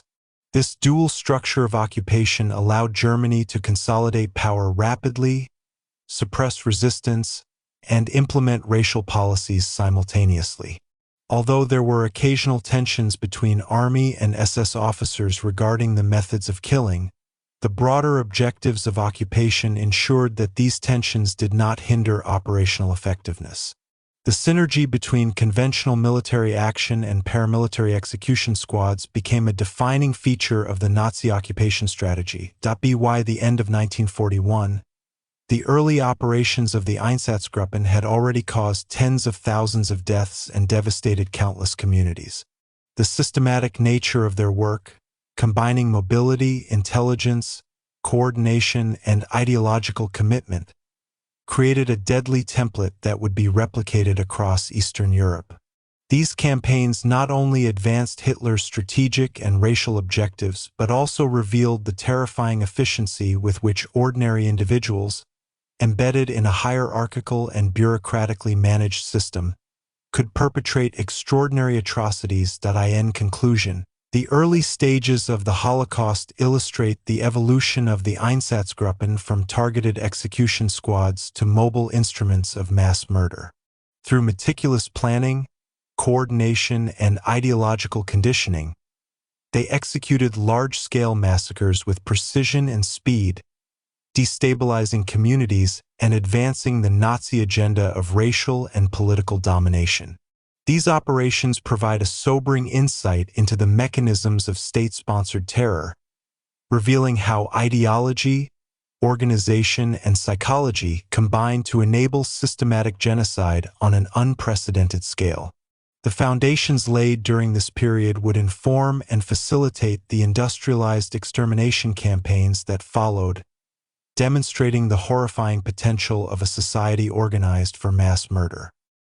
Chapter 7: The Einsatzgruppen in Ukraine and Belarus. Escalation of mass murder. By late 1941, the Einsatzgruppen had entered Ukraine and Belarus, regions of the Soviet Union that would become some of the most lethal theaters of Nazi mass murder. These territories, home to large Jewish populations, political dissidents, Roma communities, and other groups labeled as undesirable, offered both logistical challenges and opportunities for the squads to demonstrate their lethal efficiency. The invasion of these areas was framed by Nazi ideology as part of the larger struggle for Lebensraum and the elimination of subhuman populations. The Einsatzgruppen, now experienced in large-scale killings, advanced with a chilling combination of mobility, planning, and ideological commitment, systematically implementing terror while coordinating closely with the Wehrmacht and local collaborators. The geographic and demographic characteristics of Ukraine and Belarus required careful adaptation. Urban centers were densely populated, with complex political structures and established Jewish communities, while rural areas were dispersed and often remote. Einsatzgruppen commanders adjusted tactics according to the operational environment, balancing speed, secrecy, and efficiency. Intelligence gathering was critical. Pre-war lists, reconnaissance by military units, and reports from local collaborators helped identify targets, allowing the squads to implement operations with alarming precision. This adaptability, combined with strict adherence to ideological directives, allowed the Einsatzgruppen to extend their lethal reach across vast and diverse territories. The escalation of killings in these regions was driven by both strategic and ideological imperatives. Jews were targeted first, often rounded up and transported to forests, ravines, or other secluded locations where mass shootings could be carried out. Communist activists, political leaders, Roma communities, and other undesirables were systematically eliminated in parallel operations.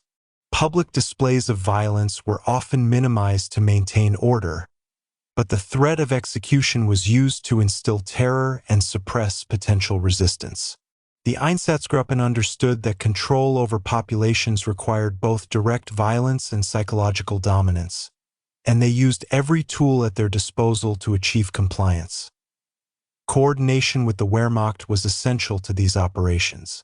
While the army secured key towns, transportation routes, and military objectives, the Einsatzgruppen focused on civilian populations and ideological targets. This division of labor allowed for rapid, efficient execution of orders and minimized interference with broader military operations. Although some Wehrmacht officers expressed discomfort with the methods employed, operational objectives and Nazi racial ideology generally ensured cooperation or passive support. The relationship between Army and Death Squad exemplifies the unique synergy of conventional military power and paramilitary terror, a hallmark of Nazi occupation strategies in Eastern Europe. Logistical planning was a central component of the Einsatzgruppen's effectiveness. Vehicles, weapons, ammunition, and communication networks were meticulously coordinated to support mobility and rapid deployment. Execution sites were pre-selected whenever possible, and operational protocols were standardized to streamline the process of mass killing. Victims were often forced to dig their own graves or were transported to pre-dug pits, emphasizing both efficiency and psychological terror. These methods reflect the industrialized nature of killing that would later be formalized in extermination camps. Even in mobile operations, murder was organized, systematic, and ruthlessly efficient. The psychological conditioning of Einsatzgruppen personnel remained a critical factor. Members were exposed to propaganda that framed their actions as necessary for the survival of the German people, while hierarchical structures diffused personal responsibility, making mass killings appear as a fulfillment of orders rather than individual decisions. Peer pressure, ideological indoctrination, and operational experience further reinforced obedience. The cumulative effect was a force capable of committing atrocities on a massive scale, often with minimal hesitation, illustrating the terrifying capacity of ordinary individuals to carry out extraordinary violence under certain social and organizational conditions.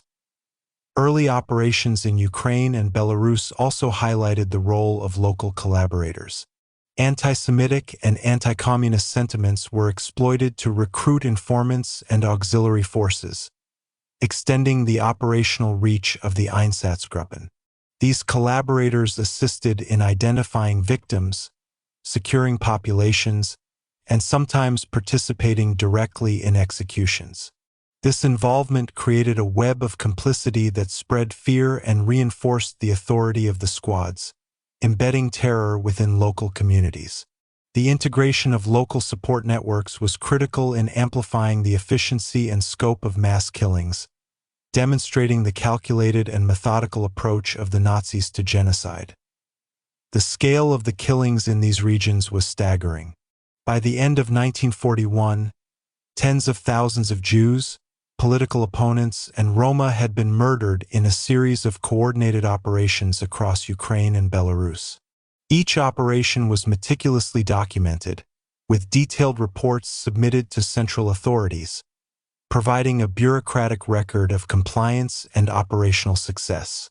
This documentation not only served administrative purposes, but also reinforced the perception among perpetrators that their actions were sanctioned, legal, and necessary. The combination of operational planning, local collaboration, and bureaucratic oversight allowed the Einsatzgruppen to implement mass murder with a level of efficiency and consistency that was unprecedented in human history. In addition to mass shootings, the Einsatzgruppen engaged in arrests, deportations, and forced labor programs to consolidate control over local populations. These measures, while secondary to executions, contributed to the broader strategy of suppressing resistance and enforcing ideological objectives. By removing leaders, destabilizing communities, and eliminating perceived threats, the squads ensured that German occupation could proceed unimpeded while advancing the regime's racial and political goals. The systematic nature of these operations illustrates how terror, bureaucracy, and ideology converged to create an unprecedented machinery of destruction. In summary, the Einsatzgruppen's campaigns in Ukraine and Belarus represent a critical escalation in both scale and efficiency of mass killings. Through meticulous planning, coordination with the military, local collaboration, and psychological conditioning, these squads extended terror across vast territories, systematically eliminating populations deemed undesirable. Their operations exemplify the terrifying intersection of ideology, organization, and human behavior, demonstrating how ordinary individuals, embedded in a highly structured system, could commit extraordinary atrocities. The campaigns in these regions laid the foundation for the industrialized extermination policies that would later dominate the Holocaust, illustrating both the methods and mindset that enabled such unprecedented acts of mass murder. As 1942 approached, the operations of the Einsatzgruppen in Ukraine and Belarus intensified, reflecting both the growing efficiency of these death squads and the increasing scale of Nazi genocidal policies. The mobile nature of the units, combined with meticulous planning, intelligence gathering, and local collaboration, enabled them to carry out mass killings on an unprecedented level. Towns and villages that had once functioned as cohesive communities were systematically dismantled, with leaders, Jewish populations, Roma, and political dissidents eliminated to consolidate German control and advance the ideological goals of the Third Reich. The Einsatzgruppen were now operating at a scale that foreshadowed the industrialized extermination that would soon engulf Eastern Europe. In urban centers, the squads employed highly coordinated operations to identify and execute their targets. Jewish ghettos, political organizations, and local authorities were carefully mapped and monitored, with intelligence from local collaborators guiding the actions of the squads. Victims were often rounded up under the pretense of relocation or administrative procedures before being transported to forests, fields, or remote execution sites. This deceptive approach minimized resistance while ensuring operational efficiency. The psychological impact on the survivors and surrounding populations was profound. Entire communities became paralyzed by fear, witnessing disappearances and executions that reinforced the notion of Nazi omnipotence. The rural landscapes of Ukraine and Belarus presented a different set of challenges and opportunities. Dispersed villages and remote settlements required the Einsatzgruppen to operate with exceptional mobility and flexibility. Units traveled by vehicle or on foot, often moving swiftly from one community to the next, carrying out coordinated mass shootings and arrests. Execution sites were selected based on accessibility, concealment, and efficiency, and victims were frequently forced to dig their own graves or were taken to pre-dug pits. The methodical approach in rural areas highlights the operational sophistication of the squads. Even in seemingly chaotic environments, killings were planned, documented, and executed with bureaucratic precision. Collaboration with local populations was central to the effectiveness of these campaigns. Anti-Semitic and anti-communist sentiment, whether historically rooted or cultivated by Nazi propaganda, was exploited to recruit informants, auxiliary police, and collaborators. These local actors assisted in identifying victims, securing populations, and sometimes directly participating in executions. Their involvement not only enhanced operational efficiency but also spread complicity and fear within communities, creating an environment in which resistance became increasingly difficult. The Einsatzgruppen were thus able to extend their reach far beyond what a single paramilitary unit could achieve alone, embedding terror within the social and cultural fabric of occupied territories. Coordination with the Wehrmacht remained a critical component of operations. Army units secured towns, transportation networks, and military objectives, allowing the Einsatzgruppen to focus exclusively on ideological and civilian targets. Although some tensions arose between Army officers and SS commanders over methods, strategic objectives ensured collaboration.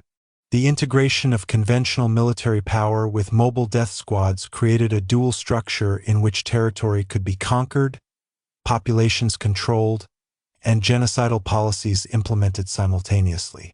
This synergy between military and paramilitary units was a hallmark of Nazi occupation strategy and a key factor in the rapid expansion of Einsatzgruppen operations.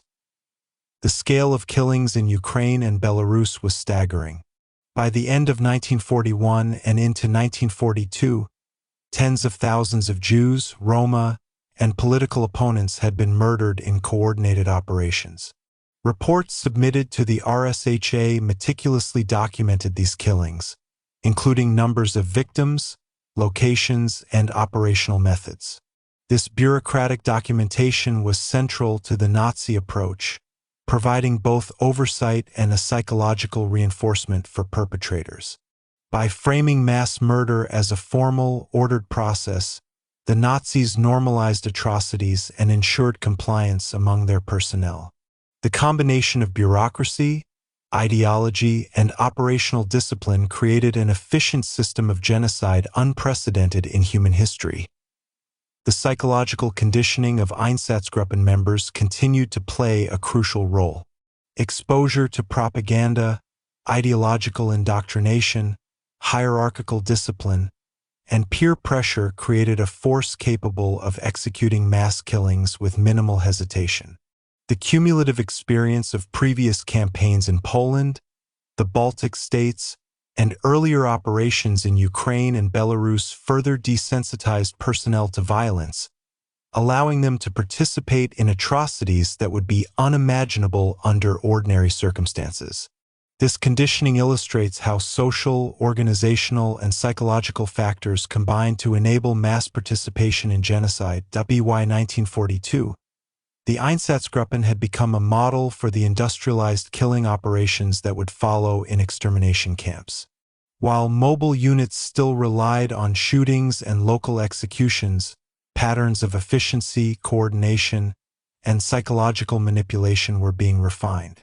These operations demonstrated that mass murder could be executed systematically across vast territories, relying on bureaucracy, local collaboration, and military support.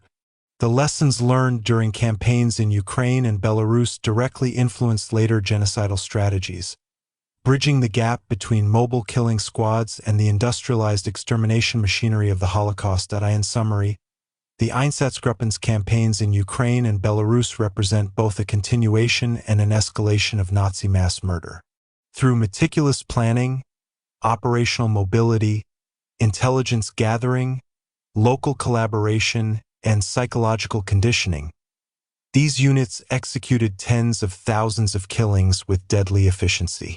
Their operations destabilized communities, instilled terror, and advanced the ideological goals of the Third Reich, serving as a harrowing precursor to the industrialized extermination policies that would soon dominate Eastern Europe.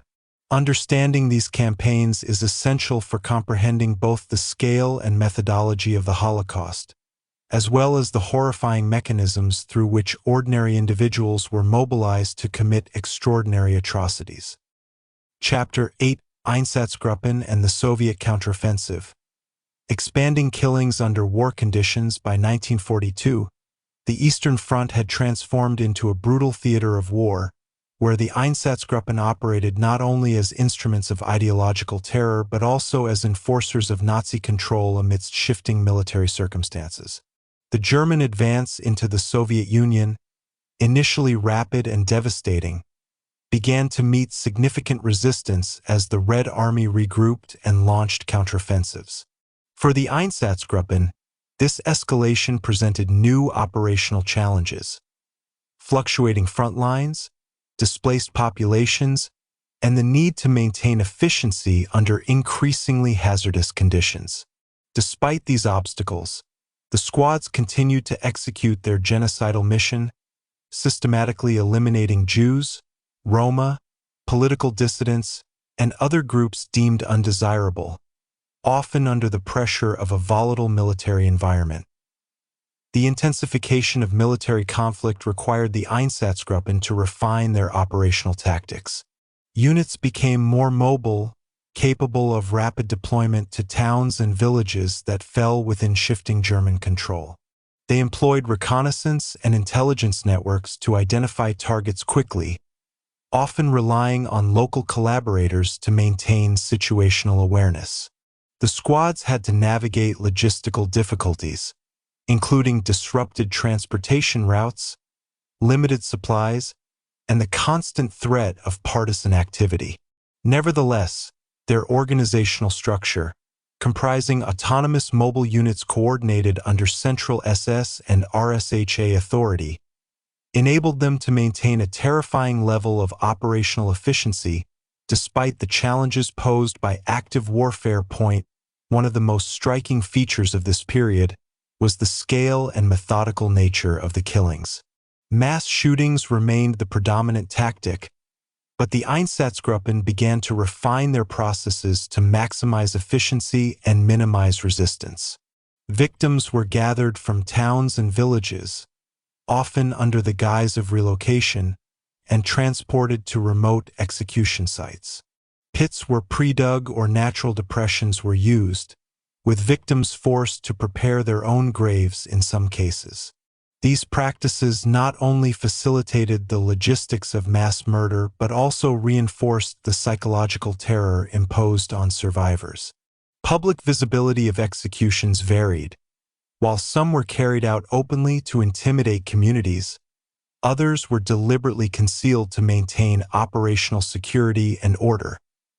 Collaboration with local populations remained a cornerstone of Einsatzgruppen effectiveness. In areas where anti-Semitic, anti-communist, or nationalist sentiment existed, local auxiliaries were recruited to assist in identifying, rounding up, and even executing victims. These networks of complicity extended the reach of the squads, enabling them to operate in areas far beyond the immediate capacity of their personnel.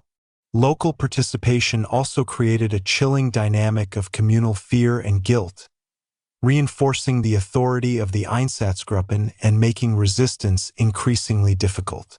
By embedding themselves within local social structures, the squads were able to execute mass killings with both speed and precision.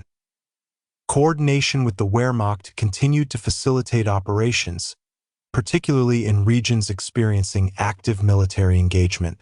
Army units were responsible for securing towns, supply lines, and communication networks, allowing the Einsatzgruppen to focus on their ideological targets. While some army officers expressed discomfort with the methods of mass killing, the broader strategic and political objectives ensured cooperation. This dual structure of military and paramilitary coordination allowed for rapid territorial consolidation, population control, and implementation of Nazi racial policies, demonstrating the deadly synergy between conventional military operations and ideologically motivated death squads. The psychological conditioning of Einsatzgruppen members was further reinforced during this period. Personnel were trained and indoctrinated to view their actions as necessary for the survival of the German nation. Peer pressure, hierarchical authority, and bureaucratic oversight combined to create an environment in which mass murder was normalized and morally justified within the framework of Nazi ideology. Exposure to previous campaigns in Poland, the Baltic states, Ukraine, and Belarus desensitized personnel to violence, enabling them to operate with minimal hesitation. This conditioning was essential for maintaining operational effectiveness amidst the challenges posed by an active front and increasingly mobile civilian populations. Documentation and bureaucratic oversight were integral to the operational strategy. Detailed reports on the numbers of victims, methods of execution, and logistical arrangements were submitted to higher authorities within the SS and RSHA. These records served multiple purposes: monitoring compliance, reinforcing the perception of legality, and maintaining operational accountability. The meticulous bureaucratic documentation underscores the horrifying combination of administrative order and mass murder that defined Einsatzgruppen operations. Far from chaotic, the killings were organized, planned, and executed with terrifying precision. The onset of Soviet counteroffensives introduced new complexities. Displaced populations, partisan activity, and the shifting lines of control required the Einsatzgruppen to adapt quickly while maintaining the pace of their operations. Units responded by increasing mobility, enhancing intelligence networks, and employing rapid, coordinated execution tactics. Despite the dangers, the squads continued to prioritize ideological objectives, demonstrating that Nazi racial policies remained a guiding principle even under the pressures of war. The combination of adaptability, efficiency, and ideological commitment allowed the Einsatzgruppen to maintain their deadly impact across contested territories. In conclusion, the operations of the Einsatzgruppen during the early Soviet counteroffensive illustrate the convergence of ideology, military coordination, and organizational efficiency under extreme conditions.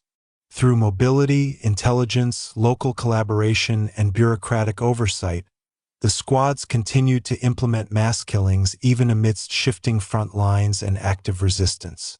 Their ability to maintain systematic terror during a dynamic military campaign highlights both the operational sophistication of the Einsatzgruppen and the terrifying consequences of merging ideology with bureaucracy and violence. These campaigns in 1942 set the stage for further expansion of Nazi genocidal operations, demonstrating how mass murder could be sustained under the pressures of modern warfare. As the German-Soviet War intensified in 1942, the Einsatzgruppen faced increasingly complex operational conditions. Soviet counterattacks disrupted German supply lines, forced rapid redeployment, and created situations where mobility and adaptability became crucial for maintaining genocidal campaigns. Despite these challenges, the squads continued their mission of systematic mass murder, demonstrating a chilling ability to adapt logistical, tactical, and psychological strategies to ever-changing wartime conditions. Their operations in contested territories not only expanded the scale of killings but also revealed the terrifying efficiency and resilience of this organized machinery of terror. In urban centers, the Einsatzgruppen intensified their targeting of Jewish communities, political leaders, and local intelligentsia. Intelligence gathering remained critical, relying on precompiled lists, local informants, and reports from military units. Victims were often rounded up under pretexts of registration, relocation, or labor conscription, then transported to execution sites carefully selected for concealment and efficiency. Mass shootings continued to be the primary method of execution, although logistical challenges such as disrupted roads and hostile terrain required adaptations in planning and execution. Units coordinated with one another to ensure that operations proceeded rapidly and with minimal interference, demonstrating the high degree of operational discipline and organizational sophistication that characterized Einsatzgruppen activity. Rural areas presented different challenges, as dispersed villages and small settlements required rapid, flexible operations. Einsatzgruppen units employed mobile teams to cover large geographic areas, often moving from one community to the next to execute pre-planned operations. Execution sites were often located in forests, ravines, or fields, and pits were prepared in advance when possible. Victims were frequently forced to dig their own graves, a tactic that enhanced both logistical efficiency and psychological terror. By tailoring operations to the specific conditions of rural areas, the squads maintained both speed and effectiveness, ensuring that Nazi policies could be implemented even under difficult circumstances. Collaboration with local populations was a persistent and essential feature of these campaigns. Anti-Semitic and anti-communist sentiment among local residents was exploited to recruit informants and auxiliary forces, who assisted in identifying, securing, and sometimes executing victims. These collaborators extended the operational reach of the Einsatzgruppen and spread fear throughout communities, creating an environment where resistance became increasingly dangerous. The integration of local support networks allowed the squads to operate more efficiently, reinforcing the lethal combination of bureaucracy, military coordination, and psychological manipulation that defined their operations. Coordination with the Wehrmacht remained a cornerstone of effectiveness. Army units secured urban centers, communication lines, and military objectives, enabling the Einsatzgruppen to focus on ideological targets. While some tensions existed regarding the methods of execution, overarching military and political objectives ensured cooperation. This dual system of military and paramilitary coordination enabled rapid territorial consolidation, population control, and the systematic implementation of Nazi racial policies. The operational synergy between Army and Einsatzgruppen illustrates the unique structure of Nazi occupation strategies, blending conventional military action with targeted terror campaigns. The psychological conditioning of Einsatzgruppen personnel remained critical to sustaining operations under wartime stress. Soldiers were exposed to continuous ideological indoctrination, reinforcing the perceived necessity of their actions for the survival of the German nation. Hierarchical authority, peer pressure, and previous operational experience desensitized personnel to violence, allowing them to carry out mass killings efficiently. Exposure to prior campaigns in Poland, the Baltic states, Ukraine, and Belarus had reinforced obedience and normalized atrocity, creating a force capable of executing mass murder even under challenging and dangerous conditions. Documentation and bureaucratic oversight continued to play a central role. Detailed reports of killings, operational logistics, and victim counts were submitted to the RSHA and SS leadership. This documentation not only facilitated monitoring of compliance but also reinforced the perception of legality and necessity among perpetrators. The meticulous recording of atrocities underscores the uniquely bureaucratic nature of Einsatzgruppen operations, illustrating how systematic murder could be integrated within a formal administrative and military framework.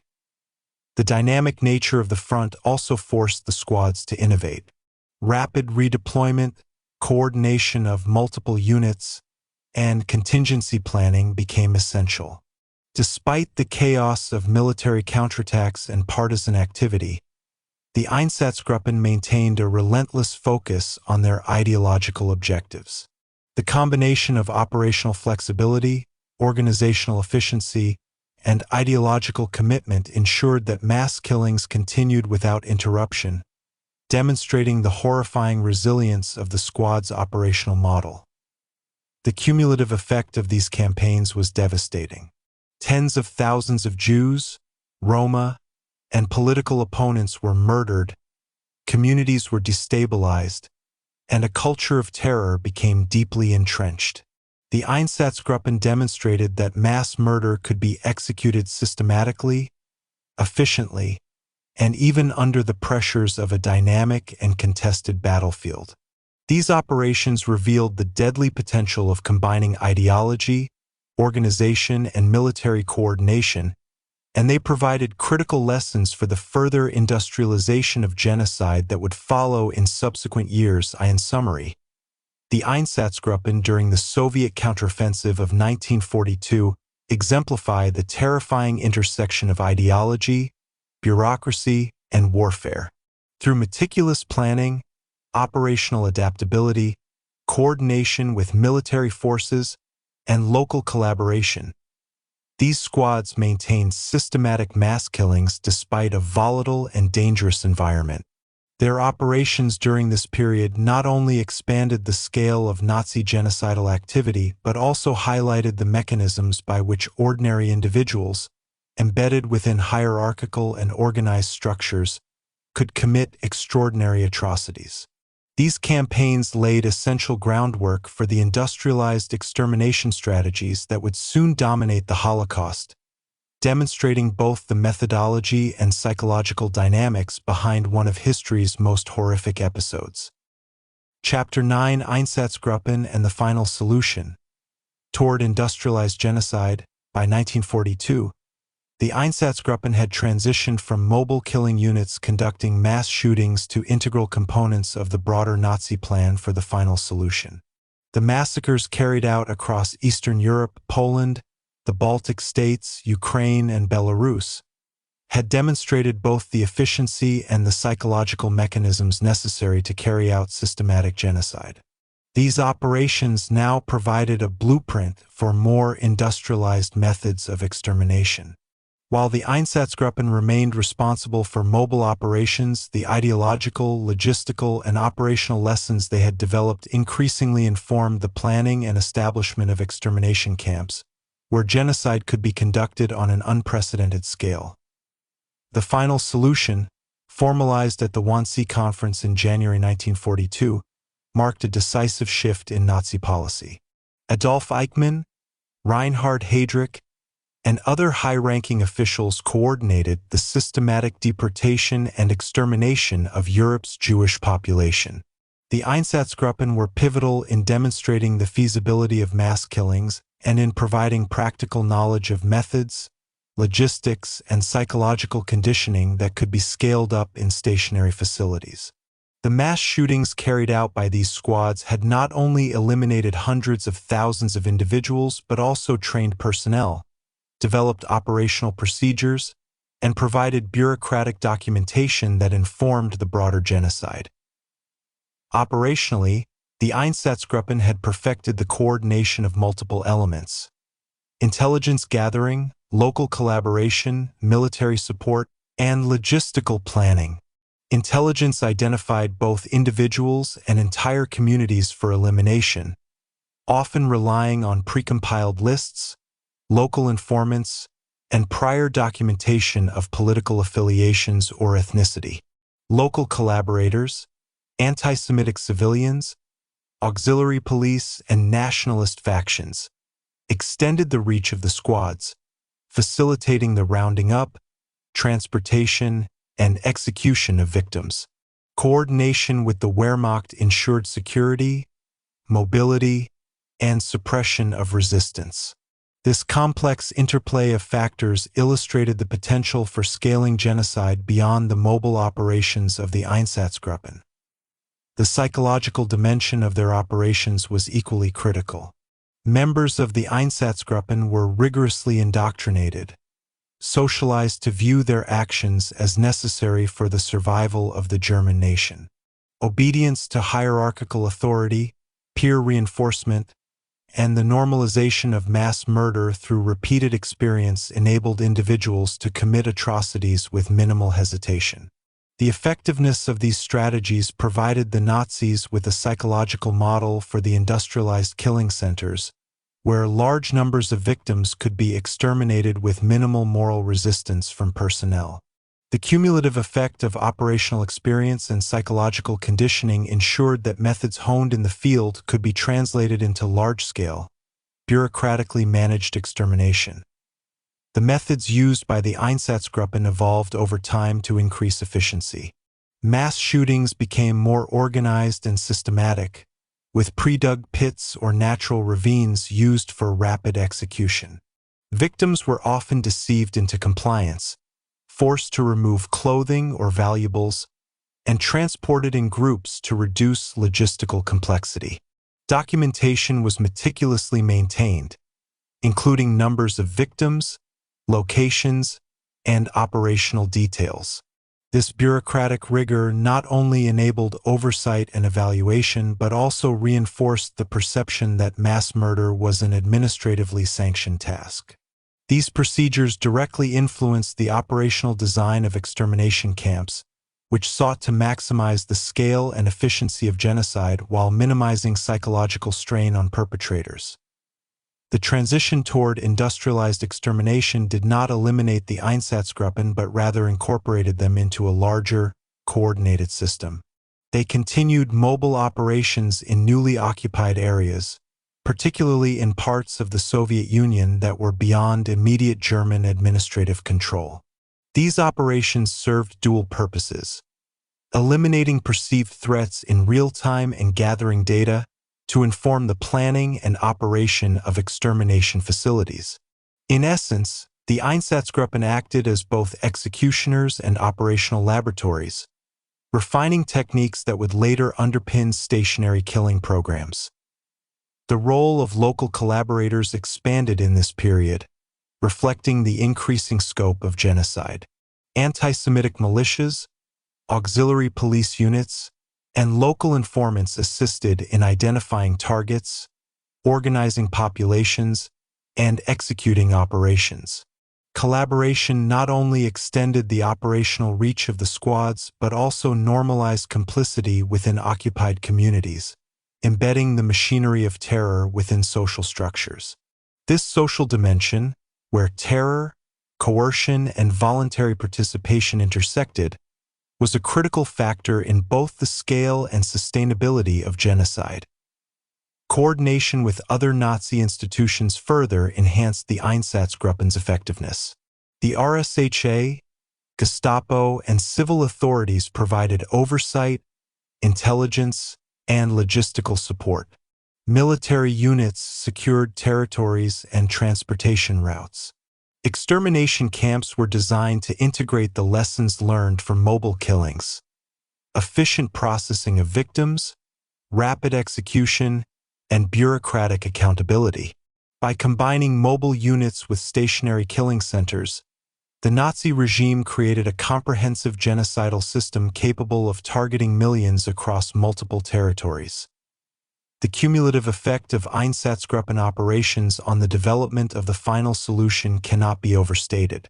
Their methods, operational structures, and psychological conditioning provided a template for industrialized genocide. They demonstrated that mass murder could be executed with terrifying efficiency, that ordinary individuals could participate in extraordinary atrocities under certain conditions, and that bureaucracy could normalize and facilitate large-scale extermination. By the end of 1942, the Einsatzgruppen had become an essential component in the broader machinery of the Holocaust, linking field operations with the systemic, industrialized killing that defined the final solution. In summary, the Einsatzgruppen's activities during this period illustrate the evolution from mobile, ad hoc killings to a coordinated, bureaucratically managed system of genocide. Through meticulous planning, intelligence, local collaboration, military coordination, and psychological conditioning, these units both executed mass murders and provided a practical foundation for the industrialized extermination policies of the Holocaust. Their operations exemplify how ideology, bureaucracy, and organizational efficiency combined to create one of the most horrific genocidal systems in human history, demonstrating the terrifying consequences of organized, systematic human cruelty. By mid-1942, the integration of Einsatzgruppen operations into the broader framework of the final solution reached new levels of coordination and scale. The squads, having honed their methods through earlier campaigns in Poland, the Baltic states, Ukraine, and Belarus, now operated in tandem with the emerging network of extermination camps. While mobile killings continued, particularly in remote or contested areas, the operational lessons from field executions directly informed the planning and procedures of stationary facilities such as Belzec, Sobibor, and Treblinka. The efficiency, psychological strategies, and bureaucratic practices developed by the Einsatzgruppen became essential components of industrialized genocide, allowing the Nazis to target millions with chilling precision. Operationally, the Einsatzgruppen were responsible for continuing mobile operations in territories where local administration or infrastructure did not yet support camp-based extermination. Units moved swiftly to towns, villages, and refugee settlements, identifying Jews, Roma, political opponents, and other perceived threats. Intelligence networks, local collaborators, and Wehrmacht coordination ensured that these operations were conducted rapidly and efficiently. Victims were gathered under the guise of relocation or administrative procedures, transported to execution sites, and systematically killed. The methodical approach refined over years of experience demonstrated how field operations could complement and inform the broader extermination infrastructure. Documentation remained a key aspect of Einsatzgruppen operations. Detailed reports, including victim counts, locations, and operational procedures, were submitted to RSHA and SS leadership. This bureaucratic rigor not only provided accountability but also reinforced the normalization of mass murder among personnel. By framing atrocities as administrative tasks within a hierarchical system, the Nazis reduced moral hesitation and maintained operational consistency. These practices directly influenced the organizational structure of extermination camps, where meticulous record-keeping and procedural discipline became central to sustaining industrialized killing on a massive scale. Psychological conditioning continued to shape the effectiveness of the squads. Members were indoctrinated through ideology, hierarchical discipline, and peer reinforcement, creating a workforce capable of executing mass murder with minimal hesitation. Prior exposure to shootings, forced labor executions, and deportations desensitized personnel to extreme violence. The cumulative experience of multiple campaigns made field operators highly effective, and these veterans often trained or advised staff assigned to extermination camps. The psychological dynamics cultivated in the Einsatzgruppen, obedience, dehumanization, and diffusion of responsibility, were replicated on an industrial scale, ensuring that large numbers of perpetrators could participate in systematic genocide. Collaboration with local populations remained vital. In newly occupied areas, anti-Semitic militias, auxiliary police, and informants assisted in identifying, securing, and sometimes directly killing victims. Local involvement extended the operational capacity of the Einsatzgruppen and reinforced the climate of fear necessary to prevent resistance. Communities witnessing the removal and execution of neighbors internalized terror, creating a social environment in which Nazi objectives could be pursued with minimal disruption. This integration of local collaboration into operational planning demonstrates the calculated and methodical approach of the Einsatzgruppen in expanding the reach and efficiency of genocide. The synergy between mobile units and stationary extermination camps became increasingly apparent. The Einsatzgruppen's experience in mass shootings informed the logistical and procedural design of camps. Pre-selection of victims, transportation logistics, controlled execution methods, and post-operation documentation were practices perfected in the field before being scaled industrially. Camps could then process hundreds or thousands of victims per day, applying the lessons learned in mobile operations to maximize efficiency while maintaining bureaucratic and ideological oversight. This transition illustrates the terrifying adaptability and scalability of Nazi genocidal strategies. Coordination with the Wehrmacht and other Nazi institutions facilitated this expansion. Army units secured transport routes, urban centers, and military objectives, while the Einsatzgruppen focused on ideological and civilian targets. RSHA oversight, Gestapo coordination, and civil administration ensured that both mobile and stationary operations aligned with the broader objectives of the final solution. This multi-layered coordination allowed mass murder to continue across multiple territories simultaneously, blending military control, administrative bureaucracy, and paramilitary enforcement into a cohesive system of extermination. The cumulative impact of Einsatzgruppen operations during this period was staggering. Hundreds of thousands of Jews, Roma, political dissidents, and other targeted groups were murdered in both mobile and stationary operations. Communities were destabilized, social structures dismantled, and terror became a pervasive feature of occupied life. The squads demonstrated that mass murder could be executed with frightening precision, combining mobility, bureaucracy, military support, and psychological conditioning. Their operations served as both a practical model and a psychological precedent for the industrialized genocide that defined the Holocaust. In conclusion, the Einsatzgruppen during the initial stages of the final solution illustrate the terrifying convergence of ideology, organization, and industrialized violence. Their mobile operations, refined over years of campaigns, directly informed the establishment and functioning of extermination camps. Through meticulous planning, intelligence gathering, local collaboration, military coordination, and psychological conditioning, they provided a practical and ideological framework for genocide on a previously unimaginable scale. These operations reveal how ordinary individuals, embedded within hierarchical and highly organized systems, could perpetrate mass atrocities systematically and efficiently. Understanding the role of the Einsatzgruppen in this phase of the Holocaust is essential to comprehending both the mechanisms and the human dimensions of one of history's most horrific episodes. Chapter 10: Einsatzgruppen and the Soviet Partisan Threat, Repression and Mass Killings. By 1942, as German forces consolidated their control over occupied Soviet territories, the emergence of Soviet partisan resistance posed a new challenge to the Nazi regime. Partisan activity disrupted supply lines, ambushed military convoys, and threatened German control in rural regions. For the Einsatzgruppen, this resistance provided both a tactical problem and an ideological justification for intensified mass killings.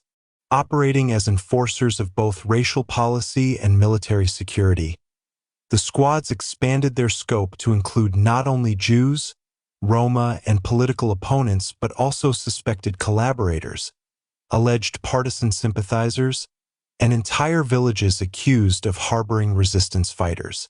This period represents a particularly brutal intersection of counterinsurgency and genocide, where the boundaries between military operations and ideological extermination became increasingly blurred. The operational response to the partisan threat required adaptation and increased mobility. Einsatzgruppen units conducted sweeps across forests, villages, and isolated settlements to identify, capture, and eliminate perceived threats. These operations relied heavily on intelligence networks, reconnaissance reports from Wehrmacht units, and information provided by local collaborators. In many cases, entire populations were accused of supporting partisans, leading to indiscriminate massacres in which men, women, and children were executed without discrimination. The combination of military necessity and ideological fanaticism enabled the Einsatzgruppen to justify actions that, even by contemporary standards, were horrifying in their indiscriminate brutality. Coordination with the Wehrmacht was critical in suppressing partisan activity. Army units secured regions, protected logistical routes, and assisted in the identification of suspected resistance networks. This allowed the Einsatzgruppen to focus on punitive and genocidal actions, which often blurred the line between combatants and civilians. While some army officers expressed discomfort or concern over the methods used, overall compliance was ensured by hierarchical authority, ideological alignment, and the operational objectives of the occupation. The integration of mobile death squads into the broader counterinsurgency strategy illustrates the deadly synergy between conventional military power and paramilitary terror. Local collaboration played a central role in both identifying and executing suspected partisans. Auxiliary police units, anti-Soviet militias, and informants provided critical intelligence, helping the Einsatzgruppen locate targets, organize operations, and sometimes directly participate in executions. These networks extended the operational capacity of the squads, allowing them to cover vast territories and respond rapidly to partisan activity. At the same time, collaboration created a climate of fear and complicity within communities, reinforcing Nazi control and ensuring that resistance efforts were met with swift and brutal retaliation. The methods employed in anti-partisan operations often mirrored those used in earlier campaigns against Jewish and political populations. Victims were rounded up, transported to secluded locations, and executed using rifles, machine guns, or other weapons of mass killing. Villages suspected of harboring resistance fighters were frequently burned, and their inhabitants massacred or deported. The logistical organization of these operations reflected the cumulative experience of Einsatzgruppen personnel, combining efficiency, mobility, and bureaucratic oversight. In many instances, the scale of killings during anti-partisan operations rivaled that of the mass shootings conducted earlier in Poland, the Baltic states, and Ukraine, demonstrating the adaptability of the squads to new operational challenges. Psychological conditioning continued to be a crucial element in sustaining these operations. Members of the Einsatzgruppen were indoctrinated to view partisans as existential threats to the German nation, justifying extreme measures against entire populations. Hierarchical authority, peer reinforcement, and prior exposure to mass killings further desensitized personnel, allowing them to carry out atrocities with minimal hesitation. The cumulative effect of repeated campaigns and ideological conditioning ensured that the squads could operate with both efficiency and brutality, even under the pressures of active military engagement and the uncertainties of partisan warfare. Bureaucratic documentation remained central to the operations. Detailed records of suspected partisans, executed individuals, and destroyed villages were maintained and transmitted to RSHA and SS leadership. These reports served multiple purposes: ensuring compliance, facilitating operational planning, and reinforcing the perception that actions were sanctioned and necessary. The meticulous nature of this record-keeping underscores the uniquely bureaucratic and systematic approach of the Einsatzgruppen, even when operating in fluid and unpredictable wartime conditions. The impact of these anti-partisan campaigns on local populations was catastrophic. Tens of thousands of civilians were killed, communities were destroyed, and the psychological trauma of occupation was intensified. The Einsatzgruppen demonstrated that the combination of ideological extremism, military coordination, and organizational efficiency could produce mass murder on a scale that was both rapid and methodically documented. These operations reveal the convergence of counterinsurgency and genocide, illustrating how resistance, real or imagined, could serve as a pretext for systematic atrocities. In conclusion, the Einsatzgruppen's operations against Soviet partisans highlight a particularly brutal phase of their genocidal campaign. By combining intelligence gathering, military coordination, local collaboration, logistical planning, and psychological conditioning, the squads implemented mass killings that targeted both ideological enemies and suspected supporters of resistance. This period illustrates the deadly efficiency and adaptability of the Einsatzgruppen, demonstrating how genocide and military counterinsurgency became intertwined. Understanding these operations is critical for comprehending the mechanisms by which the Nazis were able to expand mass killings under conditions of active warfare, creating a model of terror that would continue to define the Holocaust. As 1943 progressed, the intensity of Soviet partisan activity continued to rise, and the Einsatzgruppen responded with increasingly systematic and brutal measures. Partisan units disrupted German supply lines, attacked isolated garrisons, and threatened the stability of occupied territories, prompting the Nazis to implement severe reprisals. The Einsatzgruppen, experienced in both mobile killings and bureaucratic organization, were tasked with not only punishing resistance but also reinforcing ideological control through terror. These operations demonstrate the terrifying overlap of counterinsurgency and genocide, as civilians, suspected sympathizers, and entire villages became targets for mass murder under the guise of anti-partisan warfare. The operational strategies employed by the Einsatzgruppen combined mobility, intelligence, and meticulous planning. Units conducted sweeps of forests, villages, and rural settlements, seeking out partisans and anyone believed to be aiding them. Intelligence networks, military reconnaissance, and local collaborators were essential in identifying targets quickly. Once a suspected partisan or sympathizer was identified, the squads would round up individuals, transport them to pre-selected execution sites, and carry out mass shootings. In many cases, entire villages were destroyed, both as punishment and as a deterrent, further spreading fear among the local population. This methodical approach allowed the squads to maintain control over vast areas while sustaining a continuous campaign of terror. Coordination with the Wehrmacht and other German institutions remained central to these operations. Army units were responsible for securing the areas in which the Einsatzgruppen operated, protecting supply lines, and suppressing any direct resistance. Civil authorities and the RSHA provided intelligence, logistical support, and oversight, ensuring that actions taken in the field aligned with broader Nazi objectives. The relationship between military and paramilitary units exemplifies the fusion of conventional military operations with systematic terror, a strategy that amplified the scale and effectiveness of Nazi control over occupied territories. Local collaboration played a particularly critical role during anti-partisan operations.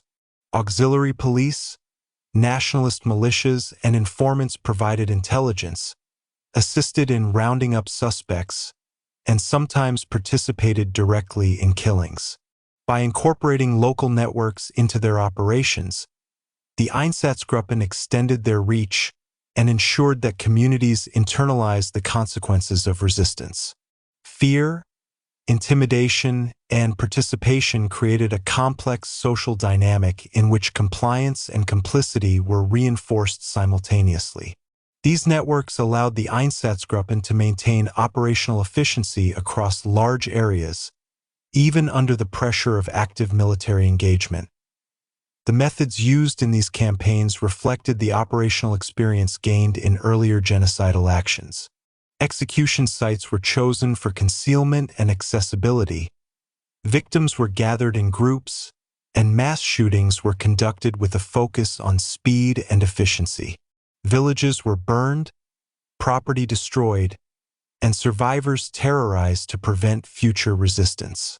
The psychological impact on both perpetrators and victims was immense, as the repetition of atrocities further desensitized squads while reinforcing the total control of the Nazi regime. Operational precision, combined with ideological justification, ensured that mass murder remained both efficient and systematic. Psychological conditioning of Einsatzgruppen members remained a vital component of operational success. Soldiers were indoctrinated to view partisans and their supporters as existential threats, justifying the killing of entire communities. Hierarchical authority, peer reinforcement, and cumulative exposure to violence allowed personnel to execute atrocities with minimal hesitation. The systematic nature of anti-partisan operations, combined with prior experience in mass shootings and deportations, ensured that squads could function effectively even under the stress and unpredictability of active warfare. This illustrates the terrifying ability of structured ideological and organizational systems to mobilize individuals for repeated mass violence. Documentation continued to play a central role in maintaining operational oversight. Detailed records of victims, execution sites, and operational methods were transmitted to higher authorities, ensuring bureaucratic accountability and facilitating strategic planning. These records also served a psychological function, framing atrocities as formally sanctioned actions and reducing moral hesitation among perpetrators. The combination of documentation, bureaucratic oversight, and operational efficiency illustrates how the Einsatzgruppen institutionalized mass murder, creating a reproducible and scalable model of genocide that could be applied across multiple theaters of operation. The human toll of these operations was catastrophic. Tens of thousands of civilians were executed, villages were destroyed, and social structures were dismantled. Entire communities were destabilized, while fear and trauma permeated surviving populations. The Einsatzgruppen demonstrated the capacity to sustain mass murder under challenging and dynamic conditions, blending ideology, military coordination, bureaucratic oversight, and psychological manipulation to devastating effect. These operations reveal how genocide and counterinsurgency intersected, with ideological imperatives driving extraordinary violence against civilian populations. In summary, the Einsatzgruppen's campaigns against Soviet partisans in 1943 illustrate the deadly intersection of warfare and genocide. Through mobility, intelligence, coordination with military forces, local collaboration, and psychological conditioning, the squads carried out systematic mass killings that targeted both real and perceived threats. Their operations exemplify the horrifying efficiency and adaptability of Nazi paramilitary forces, demonstrating how genocide could be executed under the pressures of active warfare. Understanding these campaigns provides crucial insight into the mechanisms of Nazi terror, the methods by which ordinary individuals were mobilized for mass murder, and the broader machinery of the Holocaust. Chapter 11: Einsatzgruppen in the Baltic States. Systematic extermination and local collaboration. The Baltic states, Lithuania, Latvia, and Estonia, became a significant theater for Einsatzgruppen operations from the very beginning of Nazi occupation. By 1941, these territories had been swiftly occupied following the German invasion of the Soviet Union, and the Einsatzgruppen quickly moved to implement Nazi racial policies with ruthless efficiency. The pre-existing Jewish communities in these areas, along with political dissidents, Roma populations, and other targeted groups, were systematically identified, rounded up, and executed. The campaigns in the Baltics illustrate the lethal combination of local collaboration, operational organization, and ideological zeal that defined the squad's approach, setting a grim precedent for later genocidal operations across Eastern Europe. Lithuania, with its large and historically entrenched Jewish population, became one of the first regions to experience mass killings at the hands of the Einsatzgruppen.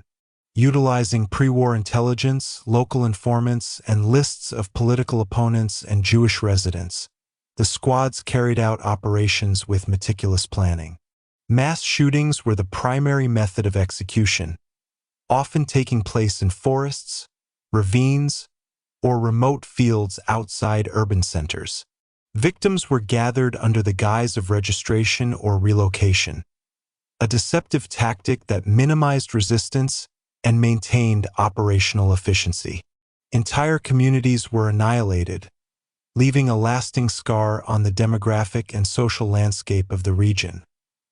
Latvia and Estonia experienced similarly brutal campaigns.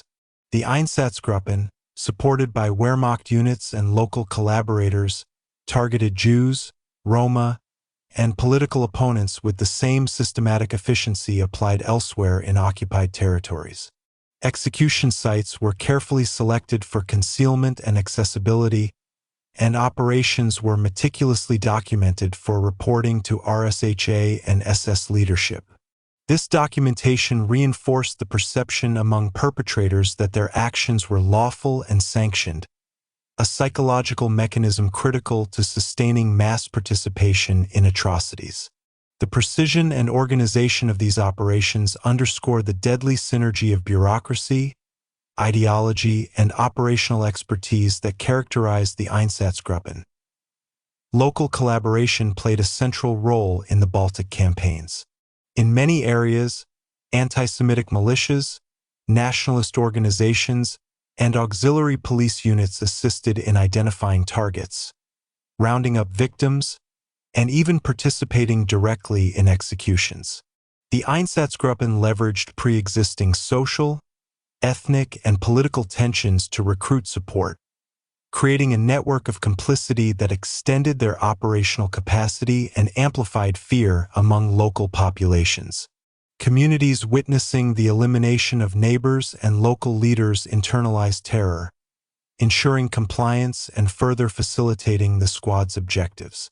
This dynamic demonstrates how genocide was not only a top-down process but also a socially reinforced system of violence, dependent on both coercion and voluntary collaboration. The operational efficiency of the Einsatzgruppen in the Baltics was remarkable. Units moved rapidly, executing coordinated operations across towns, villages, and rural areas. Intelligence gathering, reconnaissance, and precompiled target lists allowed for precise execution, while logistical planning ensured that weapons, transportation, and personnel were deployed effectively. Execution procedures, often involving mass shootings at pre-dug pits or natural depressions, were designed to maximize efficiency while minimizing disruption to broader military operations. The methodology applied in the Baltics reflects the cumulative experience gained by the squads in Poland, Ukraine, and Belarus, demonstrating the continuity and refinement of operational practices over time. Psychological conditioning of personnel remained critical. Members of the Einsatzgruppen were indoctrinated through ideology, hierarchical authority, and reinforcement from peers. Prior exposure to mass killings had desensitized many to extreme violence, while strict obedience to orders minimized hesitation or moral conflict.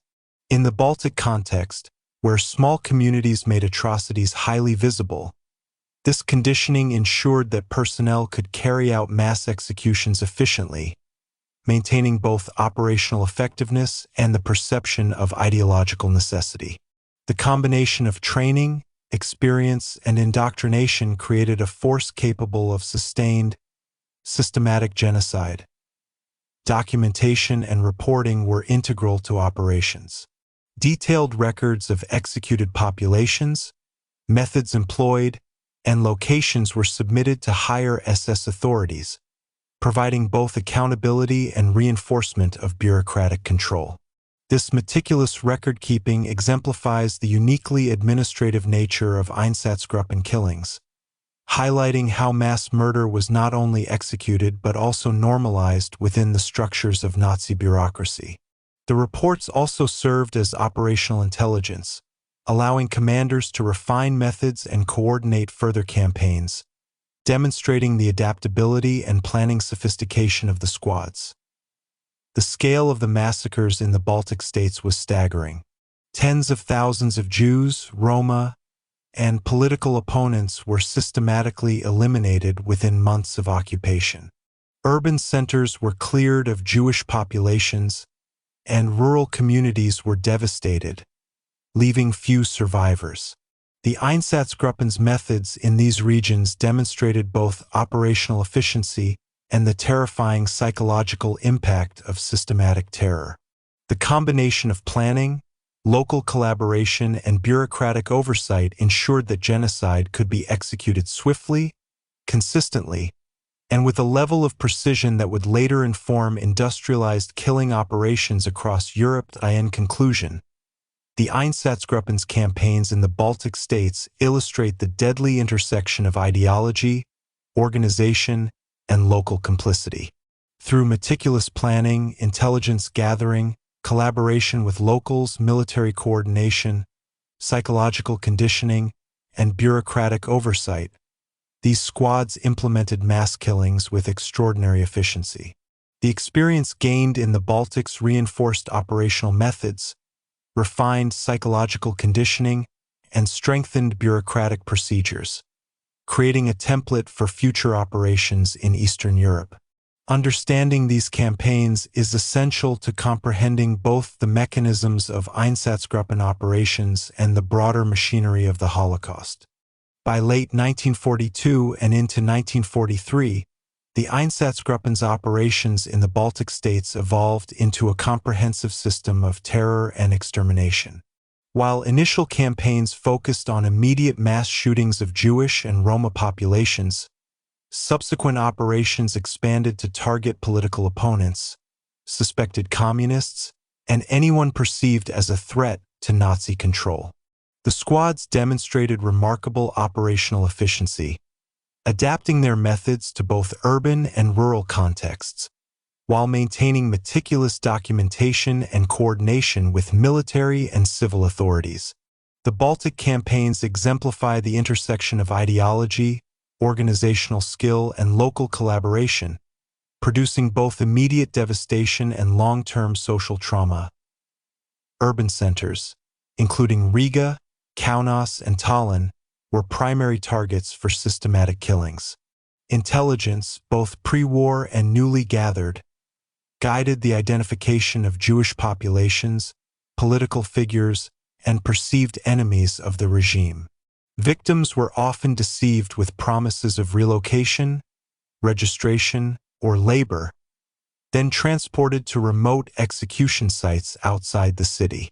Mass shootings were carried out in forests, fields, and abandoned quarries, with victims often forced to dig their own graves. The meticulous orchestration of these operations allowed squads to process large numbers of victims efficiently while minimizing the potential for resistance. These urban massacres left lasting scars on community structures, erasing centuries of social, cultural, and religious life in a matter of months. Rural areas posed a different set of challenges but were met with the same operational precision. Dispersed villages, isolated settlements, and local populations sympathetic to communist or nationalist causes required careful planning and rapid mobility. Einsatzgruppen units conducted coordinated sweeps, using intelligence from local collaborators and reconnaissance to identify potential targets. Villages suspected of harboring opponents or resisting German authority were often subjected to punitive operations. Mass executions, property destruction, and the forced displacement of survivors. This ruthless efficiency ensured that Nazi policies could be implemented even in remote regions, demonstrating the adaptability of the Einsatzgruppen to varied operational environments. Collaboration with local populations remained a central component of Baltic operations. Anti-Semitic militias, nationalist organizations, and auxiliary police were recruited to assist in identifying victims, securing populations, and sometimes participating directly in killings. This involvement extended the operational capacity of the squads and reinforced the climate of terror necessary to maintain control. The complicity of locals also served a psychological function, spreading fear and creating social pressure within communities, ensuring compliance and deterring resistance. The Einsatzgruppen's strategic use of local networks exemplifies the deadly combination of coercion and voluntary participation that characterized their operations. Coordination with the Wehrmacht and other Nazi authorities was critical to operational success. Army units provided security for occupied towns, transportation routes, and supply lines, while the RSHA, Gestapo, and civil administration ensured operational oversight and adherence to Nazi policies. This multi-layered coordination allowed the Einsatzgruppen to operate efficiently, combining mobile execution capabilities with bureaucratic supervision. The resulting synergy enabled the systematic extermination of entire populations, blending conventional military support with paramilitary and bureaucratic mechanisms to maximize operational effectiveness. Psychological conditioning of personnel continued to play a pivotal role. Members of the Einsatzgruppen were indoctrinated to view their actions as ideologically necessary, justified by anti-Semitic and anti-communist propaganda. Peer reinforcement, hierarchical authority, and prior exposure to mass killings ensured that personnel could carry out atrocities with minimal hesitation. The extreme visibility of atrocities in small communities reinforced obedience and desensitization, allowing squads to function efficiently in both urban and rural contexts. The combination of training, experience, and ideological commitment created a highly effective operational force capable of sustained, systematic murder. Documentation remained integral to these operations. Detailed reports were submitted to higher authorities, including the RSHA, outlining the number of victims, methods of execution, locations, and any logistical details. These records facilitated accountability, reinforced the perception of legality, and provided operational intelligence for future campaigns. The bureaucratic rigor of these reports exemplifies how mass murder was institutionalized, creating a system in which genocide could be planned, monitored, and executed efficiently across vast territories. The scale and impact of the Einsatzgruppen's actions in the Baltic states were staggering. Tens of thousands of Jews, Roma, political opponents, and suspected collaborators were executed within months, devastating centuries-old communities. Urban and rural areas alike were left depopulated, and social structures were permanently altered. The use of local collaborators, military support, and bureaucratic oversight enabled the squads to achieve operational efficiency while maintaining ideological control, leaving a legacy of fear, trauma, and cultural destruction that persisted long after the occupation ended. In conclusion, the Einsatzgruppen's operations in the Baltic states illustrate the deadly convergence of ideology, operational skill, and local complicity. Through meticulous planning, intelligence gathering, coordination with military and civil authorities, psychological conditioning, and the use of local collaborators, the squads executed mass killings with extraordinary precision and efficiency. The campaigns in Lithuania, Latvia, and Estonia not only demonstrate the mechanisms of systematic extermination, but also provide insight into how genocide was operationalized, scaled, and normalized within the structures of the Nazi regime. Understanding these operations is essential for comprehending both the methods and the human dimensions of the Holocaust. Chapter 12: Einsatzgruppen and the coordination with the Wehrmacht, military support for genocide. By 1941 to 1942, the coordination between the Einsatzgruppen and the Wehrmacht had evolved into a sophisticated, though morally catastrophic, partnership. The Wehrmacht, tasked with conventional military operations during the invasion of the Soviet Union, found itself in regular collaboration with the mobile death squads, which were responsible for the systematic execution of Jews, Roma, political dissidents, and suspected partisans. This collaboration was essential for the operational efficiency of the Einsatzgruppen, allowing them to carry out mass killings with security, mobility, and logistical support that would have been impossible otherwise. The interplay between conventional army units and paramilitary death squads illustrates the deadly integration of military force and ideological genocide during the Eastern Front campaigns. The Wehrmacht provided security for occupied areas, ensuring that Einsatzgruppen operations could proceed without disruption from civilians or Soviet partisans.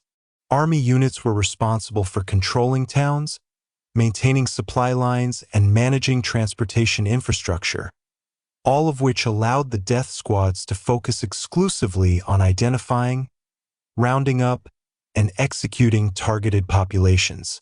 In many cases, Army personnel were instructed to secure execution sites, guard perimeters, and transport victims to forests, ravines, or mass graves.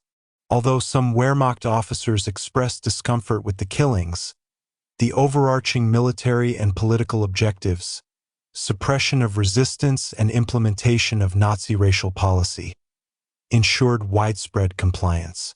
The partnership between the Wehrmacht and Einsatzgruppen created a mechanism in which military and paramilitary operations were intertwined, enabling large-scale genocidal campaigns to occur alongside conventional warfare. Intelligence sharing between the Wehrmacht and the Einsatzgruppen was critical to operational success. Military units often had access to local information regarding partisan activity, population demographics, and infrastructure that could be exploited for genocidal operations. Einsatzgruppen units used this intelligence to target Jews, Roma, political dissidents, and alleged partisan collaborators with extraordinary precision. Conversely, the operational reports from the squads provided the Wehrmacht with insights into local resistance, population morale, and potential security risks, creating a feedback loop that reinforced both military and genocidal objectives. This integration of intelligence, planning, and execution highlights the organizational sophistication of Nazi operations in occupied territories. Logistical coordination was another key aspect of the collaboration. The Wehrmacht provided vehicles, transportation routes, and occasionally labor for digging mass graves or securing execution sites. These resources enabled the Einsatzgruppen to move quickly and efficiently across vast territories, from urban centers to remote rural areas. The combined mobility of the army and the death squads allowed operations to be conducted in multiple regions simultaneously, increasing both the scale and the speed of mass killings. The coordination also minimized the risk of interference from partisans, civilians, or other potential disruptors, reinforcing the operational effectiveness of the squads. Local collaboration remained a critical component within this military framework. In addition to auxiliary police and nationalist militias, army units sometimes facilitated the recruitment of local collaborators, enhancing the operational reach of the Einsatzgruppen. This network of local assistance enabled the squads to gather intelligence, identify targets, and organize executions more effectively.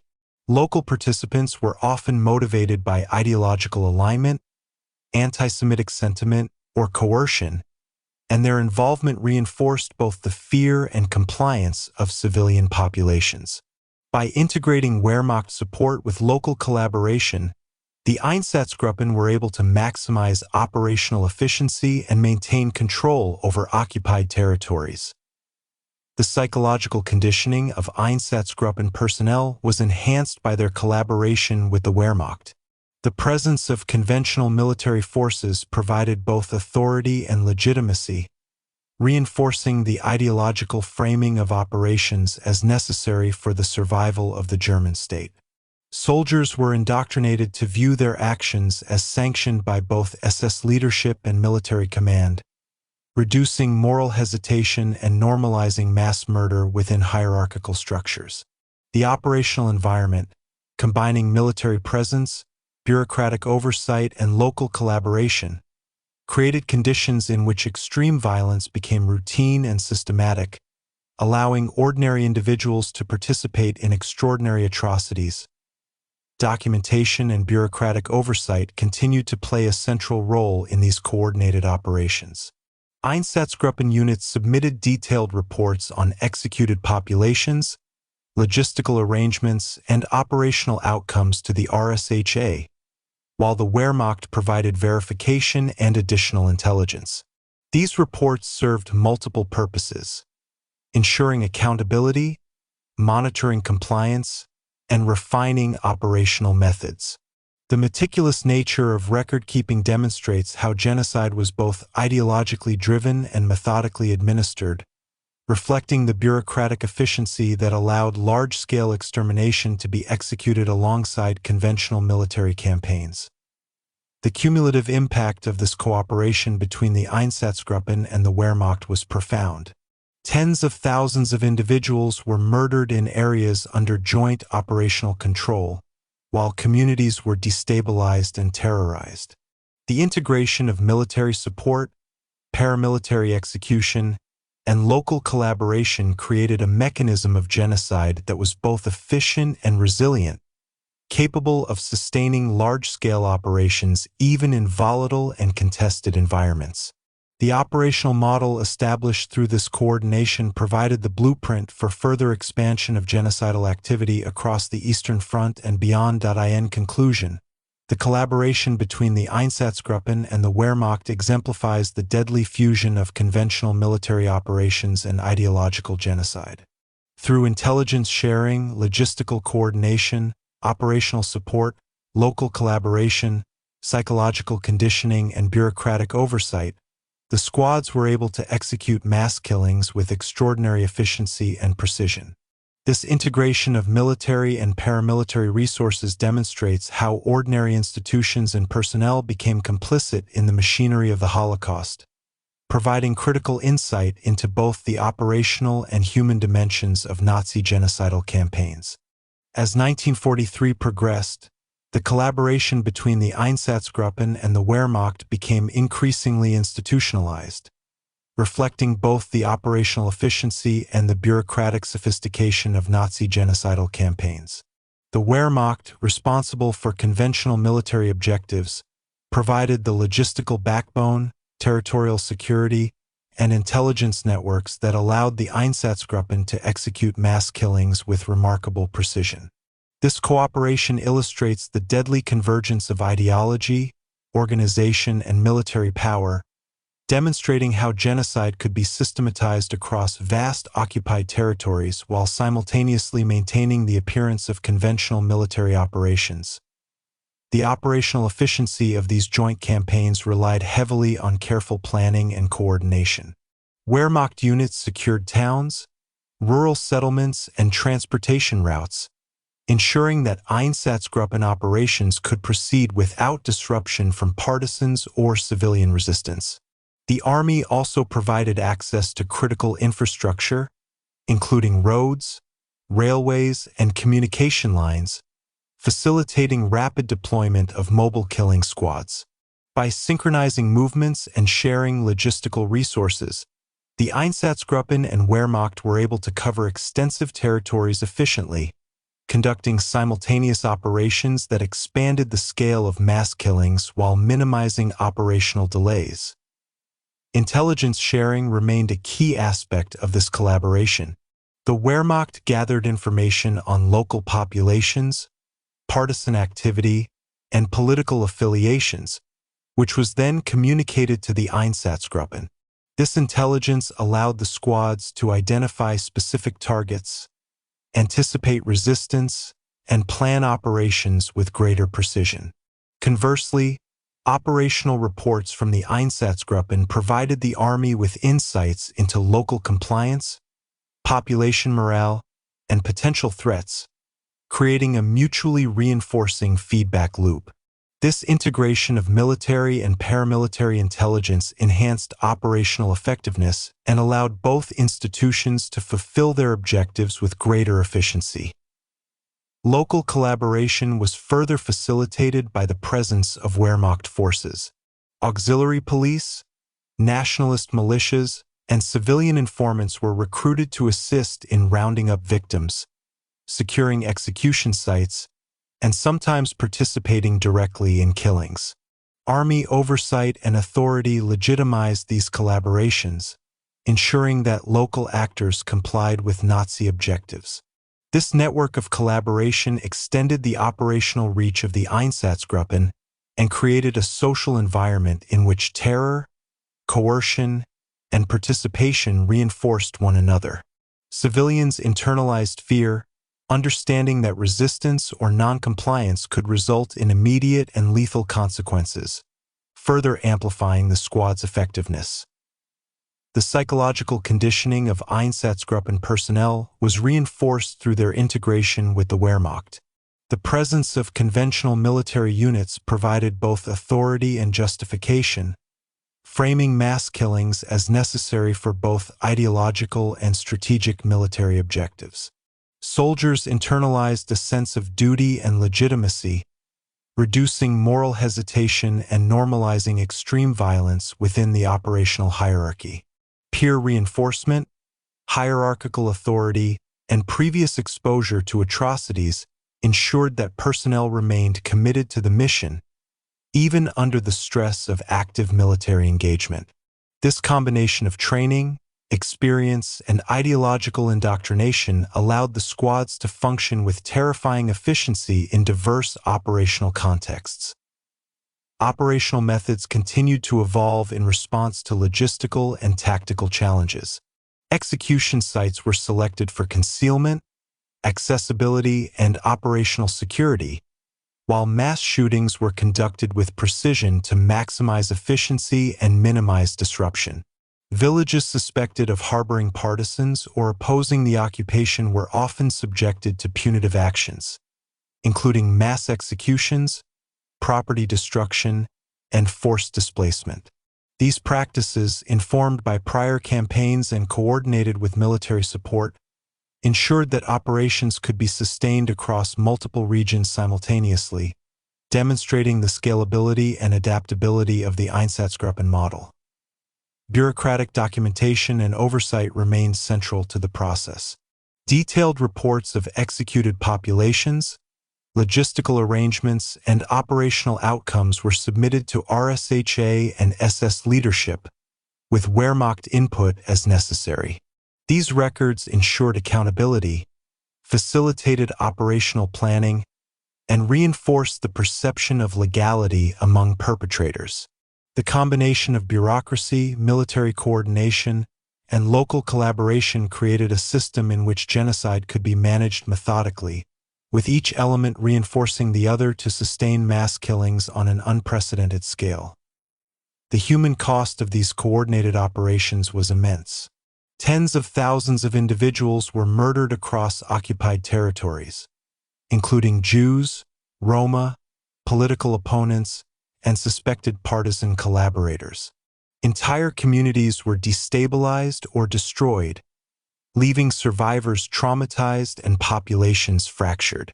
The integration of the Wehrmacht and Einsatzgruppen exemplifies how ordinary institutions and personnel became complicit in the machinery of genocide, illustrating the intersection of military power, bureaucratic oversight, and ideological extremism. In conclusion, the collaboration between the Einsatzgruppen and the Wehrmacht demonstrates the deadly combination of military coordination, logistical support, local collaboration, psychological conditioning, and bureaucratic management in executing systematic mass killings. By integrating conventional military operations with paramilitary execution, the Nazis were able to sustain genocide across vast territories with extraordinary efficiency. These campaigns reveal the mechanisms by which ordinary institutions, individuals, and local populations became enmeshed in one of history's most horrific systems of mass murder, providing critical insight into both the operational and human dimensions of the Holocaust. Chapter 13: Einsatzgruppen in Ukraine. Mass killings and the destruction of communities. Ukraine became one of the central theaters of Einsatzgruppen operations during the Nazi invasion of the Soviet Union, beginning in 1941. With its large Jewish population, strategic importance, and active partisan presence, Ukraine presented both an opportunity and a challenge for the German occupation forces. The Einsatzgruppen moved swiftly to implement Nazi racial and political objectives, targeting Jews, Roma, communist supporters, and alleged collaborators. The operations in Ukraine exemplify the lethal combination of planning, mobility, local collaboration, and ideological indoctrination that allowed mass killings to occur with terrifying efficiency and devastating impact on communities. The initial phase of Einsatzgruppen operations in Ukraine involved rapid identification and targeting of Jewish populations in towns and cities. Pre-war intelligence, community registries, and local informants were employed to compile lists of potential victims. In many cases, victims were deceived with promises of registration, relocation, or forced labor, reducing resistance and facilitating their roundup. These individuals were then transported to execution sites outside urban centers, including forests, ravines, and isolated fields, where mass shootings were carried out. The scale and speed of these operations reflected the cumulative experience of the squads in earlier campaigns in Poland and the Baltic states. Rural areas in Ukraine presented unique operational challenges due to dispersed villages and widespread partisan activity. Einsatzgruppen units adapted by employing mobile teams that could cover large territories efficiently. Villages suspected of harboring partisans, political opponents, or Jewish populations were systematically targeted, often resulting in the mass execution of men, women, and children. Execution sites were chosen for concealment and accessibility, and victims were frequently forced to dig their own graves, a tactic that enhanced both operational efficiency and psychological terror. These rural operations highlight the squad's adaptability and ability to maintain systematic killing even in challenging environments. Collaboration with local populations played a critical role in Ukrainian operations. Anti-Semitic militias, nationalist organizations, and auxiliary police units assisted in identifying targets, rounding up victims, and occasionally participating directly in executions. The Einsatzgruppen exploited pre-existing social, political, and ethnic tensions to recruit collaborators, effectively extending their operational capacity. Local involvement not only facilitated the logistical aspects of genocide but also reinforced a climate of fear, ensuring compliance and deterring resistance. This social dynamic illustrates how genocide in Ukraine was both top-down, directed by Nazi authorities, and embedded within local structures of complicity. Coordination with the Wehrmacht was central to operational success. Army units secured towns, transportation routes, and logistical hubs, allowing Einsatzgruppen units to focus on executions and population control.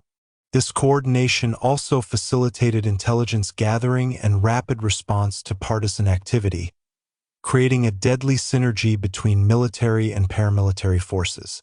While some army officers expressed moral discomfort with the killings, overarching military objectives and hierarchical obedience ensured cooperation. The integration of conventional military operations with ideological mass murder demonstrates the uniquely organized and systemic nature of Nazi occupation policies in Ukraine. Psychological conditioning of Einsatzgruppen personnel was an essential component of operational effectiveness. Soldiers were indoctrinated to view their actions as necessary for the survival of the German state and the eradication of ideological and racial enemies. Prior exposure to mass killings desensitized personnel, while hierarchical authority and peer reinforcement reduced hesitation and moral conflict. The extreme visibility of atrocities in Ukrainian towns and villages further reinforced compliance, as soldiers witnessed the consequences of disobedience or deviation from orders. This combination of ideology, hierarchy, and cumulative experience enabled the squads to carry out large-scale mass murders efficiently and systematically. Bureaucratic documentation continued to play a critical role. Detailed reports were submitted to RSHA leadership, including the number of victims, locations, methods, and logistical details. These records facilitated oversight, reinforced the perception of legality, and provided operational intelligence for subsequent actions. The administrative rigor of these reports demonstrates how genocide was embedded within the structures of bureaucracy, allowing mass murder to be both systematic and reproducible. This documentation also highlights the disturbing normalization of atrocities within the Nazi chain of command, further entrenching the mechanisms of the Holocaust in occupied territories. The human impact of Einsatzgruppen operations in Ukraine was catastrophic. Hundreds of thousands of Jews, Roma, political dissidents, and alleged collaborators were executed, while entire communities were destabilized or destroyed. Urban centers were cleared of Jewish populations, and rural villages were decimated, leaving lasting demographic and cultural scars. The integration of local collaboration, military coordination, operational planning, and psychological conditioning allowed the Einsatzgruppen to execute these atrocities efficiently, leaving behind a landscape of terror, trauma, and social disintegration. In conclusion, the Einsatzgruppen's campaigns in Ukraine demonstrate the deadly efficiency, organizational sophistication, and ideological zeal that defined their operations. Through meticulous planning, intelligence gathering, collaboration with local and military forces, psychological conditioning, and bureaucratic oversight, the squads implemented systematic mass killings that devastated communities and reinforced Nazi control. The operations in Ukraine not only exemplify the methods and mechanisms of mobile genocide, but also highlight the profound human consequences of organized, ideologically driven violence, offering a critical understanding of the machinery of the Holocaust. By 1942 to 1943, Einsatzgruppen operations in Ukraine had evolved into a relentless campaign of extermination and social disruption. Beyond targeting Jewish populations, the squads extended their operations to include Roma communities, Soviet political supporters, suspected partisans, and anyone perceived as a threat to German occupation. The combination of mobility, meticulous planning, local collaboration, and military coordination allowed the squads to conduct mass killings across both urban and rural areas with extraordinary efficiency. These operations illustrate the deadly adaptability of the Einsatzgruppen and the systemic integration of genocide into the Nazi occupation strategy. Urban centers such as Kiev, Odessa, and Kharkov became focal points for large-scale massacres. Einsatzgruppen units, often accompanied by local collaborators and Wehrmacht support, executed carefully orchestrated campaigns designed to identify, round up, and exterminate targeted populations. Victims were frequently deceived through promises of registration, relocation, or employment, facilitating compliance and minimizing resistance.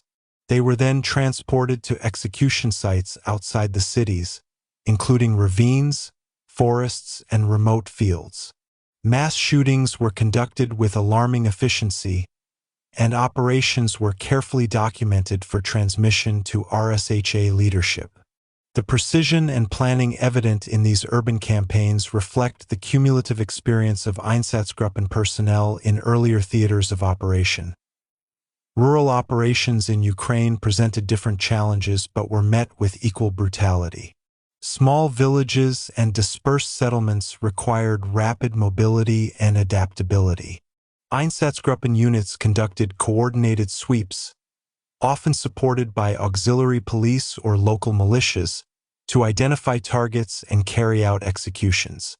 Entire villages suspected of harboring partisans or supporting Soviet resistance were frequently destroyed. Male populations were executed first, followed by women and children in many cases, and property was burned or confiscated to prevent survivors from returning. This methodical approach demonstrates the integration of terror, military strategy, and ideological objectives, illustrating how genocide was both mobile and highly organized. Local collaboration remained essential to the success of these operations. Auxiliary police, nationalist militias, and informants assisted in intelligence gathering, rounding up victims, and maintaining order during operations. The Einsatzgruppen leveraged pre-existing social, political, and ethnic tensions to recruit support, effectively extending their operational reach. Collaboration served both practical and psychological purposes, enabling squads to operate efficiently while fostering a climate of fear and coercion within local communities. Civilians witnessed the elimination of neighbors and community leaders, internalizing terror and reinforcing compliance, which amplified the effectiveness of Einsatzgruppen campaigns. The Wehrmacht's role in Ukrainian operations was equally critical. Army units provided security, secured transportation routes, and facilitated logistics, allowing the Einsatzgruppen to concentrate on their extermination missions. Coordination between military and paramilitary units also enabled rapid responses to partisan activity, creating a feedback loop in which intelligence and operational planning were mutually reinforced. While some Wehrmacht personnel expressed moral reservations, overall compliance was ensured through hierarchical authority, and the framing of operations as both military necessity and ideological imperative. This partnership underscores the deadly fusion of military power and organized genocide. Psychological conditioning of Einsatzgruppen personnel continued to underpin operational effectiveness. Soldiers were indoctrinated to perceive their actions as essential for the survival of the German state and the eradication of racial and ideological enemies. Repeated exposure to mass killings desensitized personnel, while hierarchical command and peer reinforcement reduced moral hesitation. The extreme visibility of atrocities, particularly in small towns and villages, further reinforced obedience and the normalization of violence. This combination of ideology, experience, and authority allowed squads to operate efficiently even under the logistical and psychological pressures of wartime Ukraine. Documentation and bureaucratic oversight remained central to operations. Detailed reports of executed populations, logistical arrangements, and operational outcomes were transmitted to the RSHA, providing both oversight and a framework for refining future operations. The meticulous nature of these records demonstrates how genocide was embedded within bureaucratic structures, allowing mass murder to be systematic, scalable, and reproducible. Reporting also served as a psychological mechanism, framing atrocities as administrative duties sanctioned by higher authorities, which reduced moral hesitation among perpetrators. The human cost of Einsatzgruppen operations in Ukraine was staggering. Hundreds of thousands of Jews, Roma, political dissidents, and suspected partisans were executed, while entire communities were destroyed or displaced. Urban centers were cleared of targeted populations, and rural villages were obliterated, leaving a lasting legacy of trauma and social disruption. The combination of military support, local collaboration, operational expertise, and psychological conditioning allowed the squads to carry out these atrocities efficiently and systematically, creating an enduring landscape of fear, terror, and cultural destruction. In conclusion, the Einsatzgruppen's operations in Ukraine exemplify the deadly convergence of ideology, organizational skill, and operational efficiency. Through meticulous planning, coordination with military and local collaborators, intelligence gathering, psychological conditioning, and bureaucratic oversight, the squads executed systematic mass killings that decimated communities and reinforced Nazi control. The campaigns in Ukraine demonstrate how mobile genocide was integrated into broader occupation strategies, offering critical insight into the methods, mechanisms, and human consequences of the Holocaust. Chapter 14: Einsatzgruppen in Belarus. Anti-partisan operations and mass executions. Belarus became a central theater for Einsatzgruppen operations as the German army advanced eastward during Operation Barbarossa. The territory's dense forests, rural settlements, and dispersed populations presented both opportunities and challenges for the mobile death squads. From the outset, Belarus was considered strategically and ideologically critical. The region was home to substantial Jewish communities, active communist networks, and local populations suspected of supporting Soviet partisan activity. The Einsatzgruppen, working closely with Wehrmacht units and local collaborators, implemented systematic campaigns of terror, mass executions, and population control, demonstrating the lethal combination of ideology, organization, and operational adaptability that characterized Nazi genocidal policies. Initial operations in Belarus focused on identifying Jewish populations and political opponents. Einsatzgruppen personnel relied on pre-war intelligence, local registries, and informants to compile lists of potential victims. Urban centers such as Minsk, Vitebsk, and Mogilev were primary targets, with Jews, Roma, communist sympathizers, and perceived threats rounded up and transported to execution sites outside the cities. Forests, ravines, and abandoned quarries were commonly used for mass shootings, with victims often forced to dig their own graves, a psychological tactic aimed at both efficiency and terror. These urban massacres reflected operational methods honed during campaigns in Poland, the Baltic states, and Ukraine, demonstrating the continuity and refinement of Einsatzgruppen strategies. Rural areas in Belarus posed unique challenges due to their dispersed nature and significant partisan activity. Einsatzgruppen units conducted coordinated sweeps of villages and surrounding territories, targeting suspected collaborators, partisans, and supportive populations. The squad's operations were meticulously planned. Villages were encircled, populations were interrogated, and mass executions were conducted with precision. Male populations were often executed first, followed by women and children in many cases, while property was systematically destroyed to prevent survivors from returning.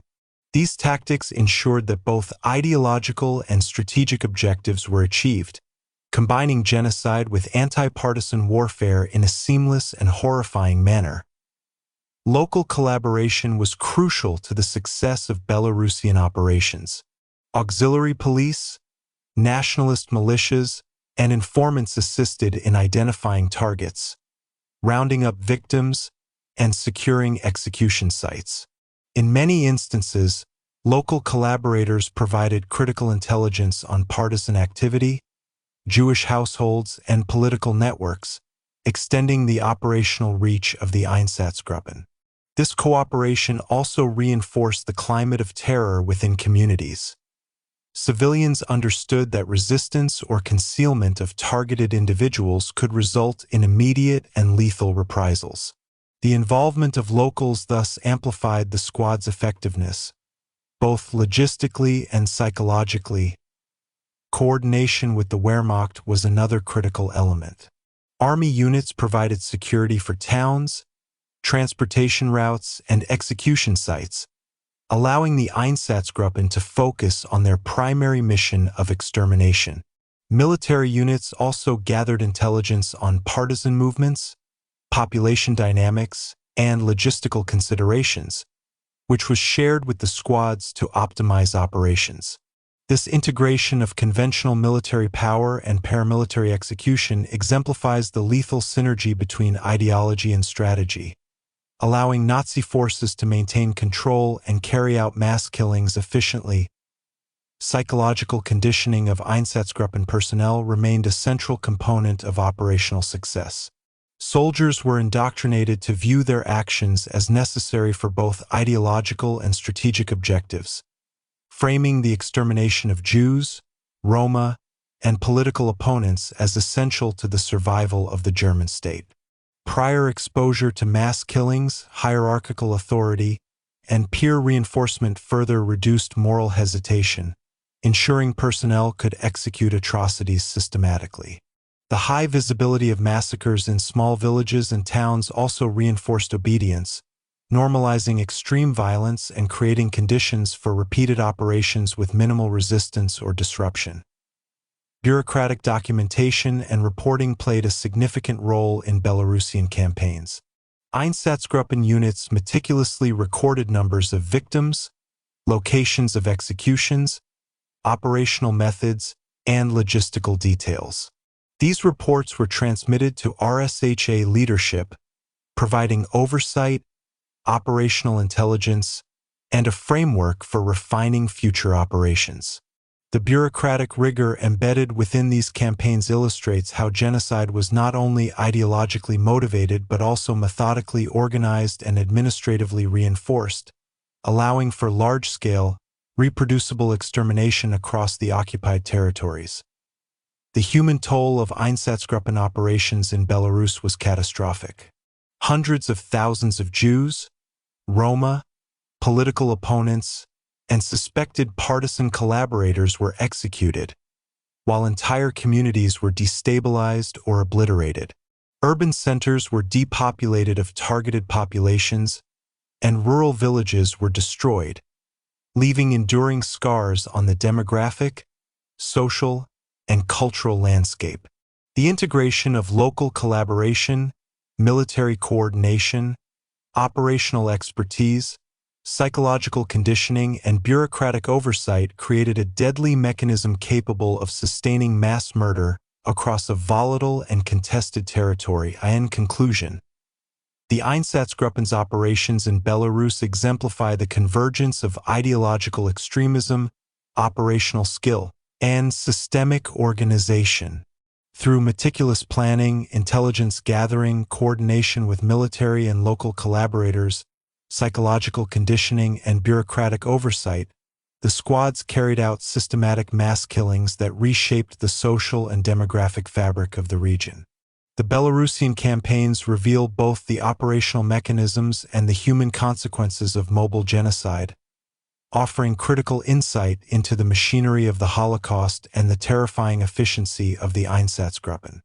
By 1943, Belarus had become one of the most active theaters of both partisan resistance and Einsatzgruppen activity.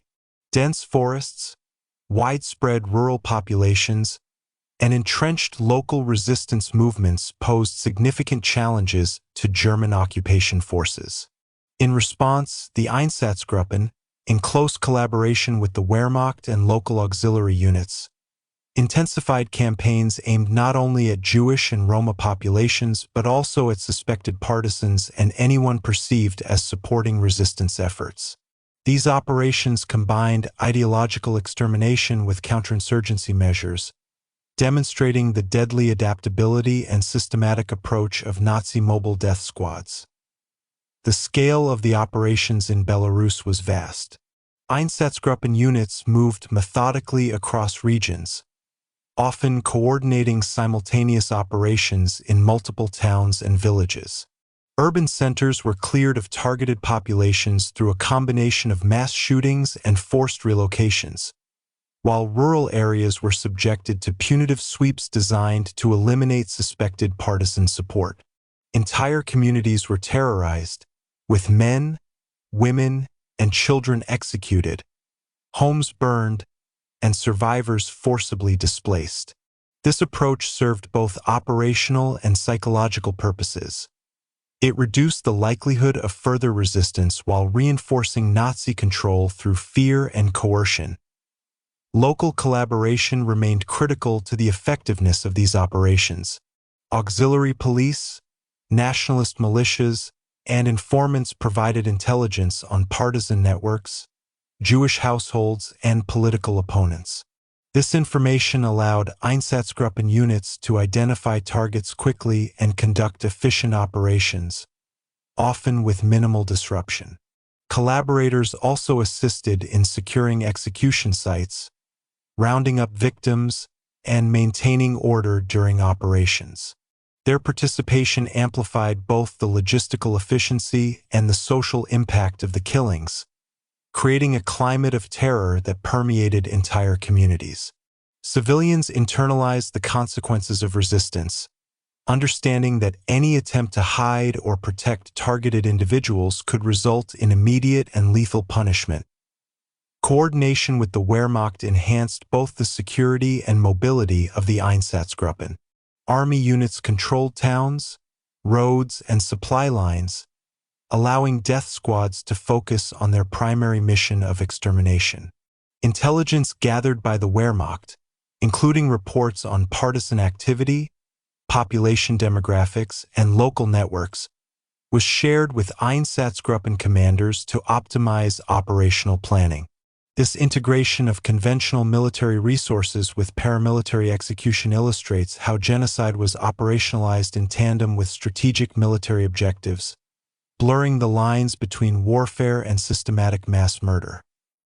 Operational methods in Belarus reflected the efficiency and brutal precision for which the Einsatzgruppen were known.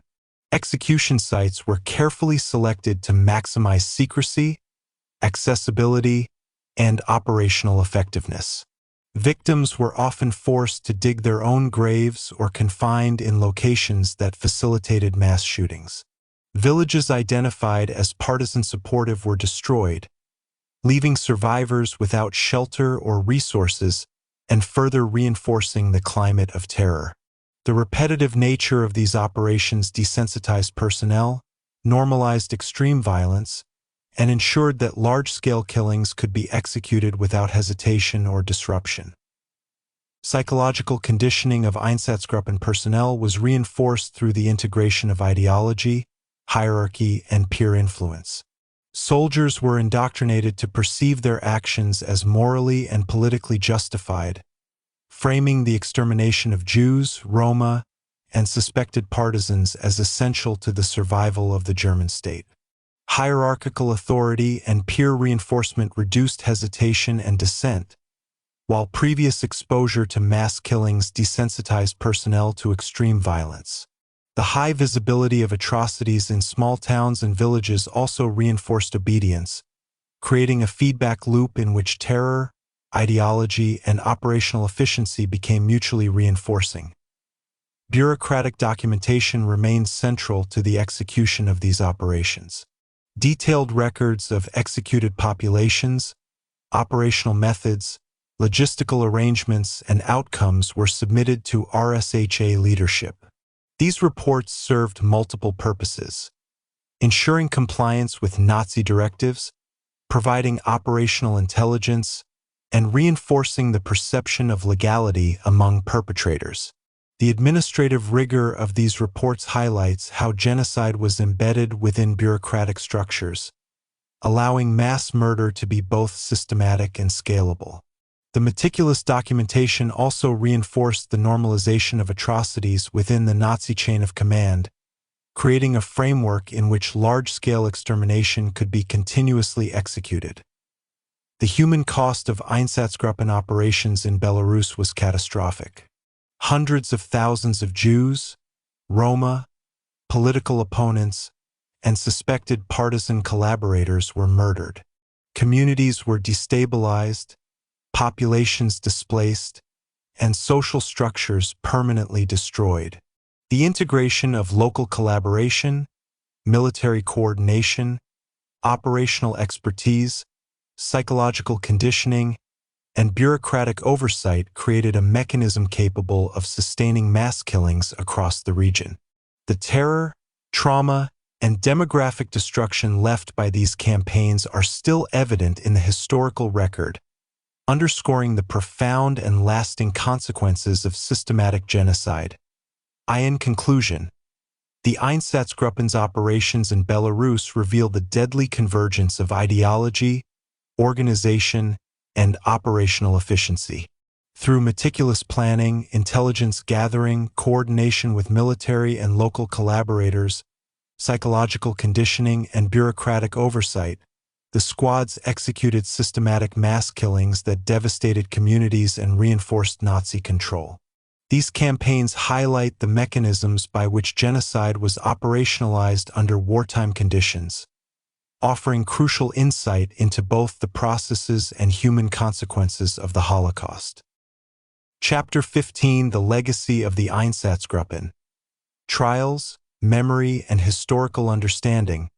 The conclusion of World War II did not mark the end of the terror inflicted by the Einsatzgruppen, but rather the beginning of efforts to document, prosecute, and understand their crimes. As Allied forces advanced across Europe, evidence of mass executions, destroyed communities, and systematic genocide emerged from occupied territories.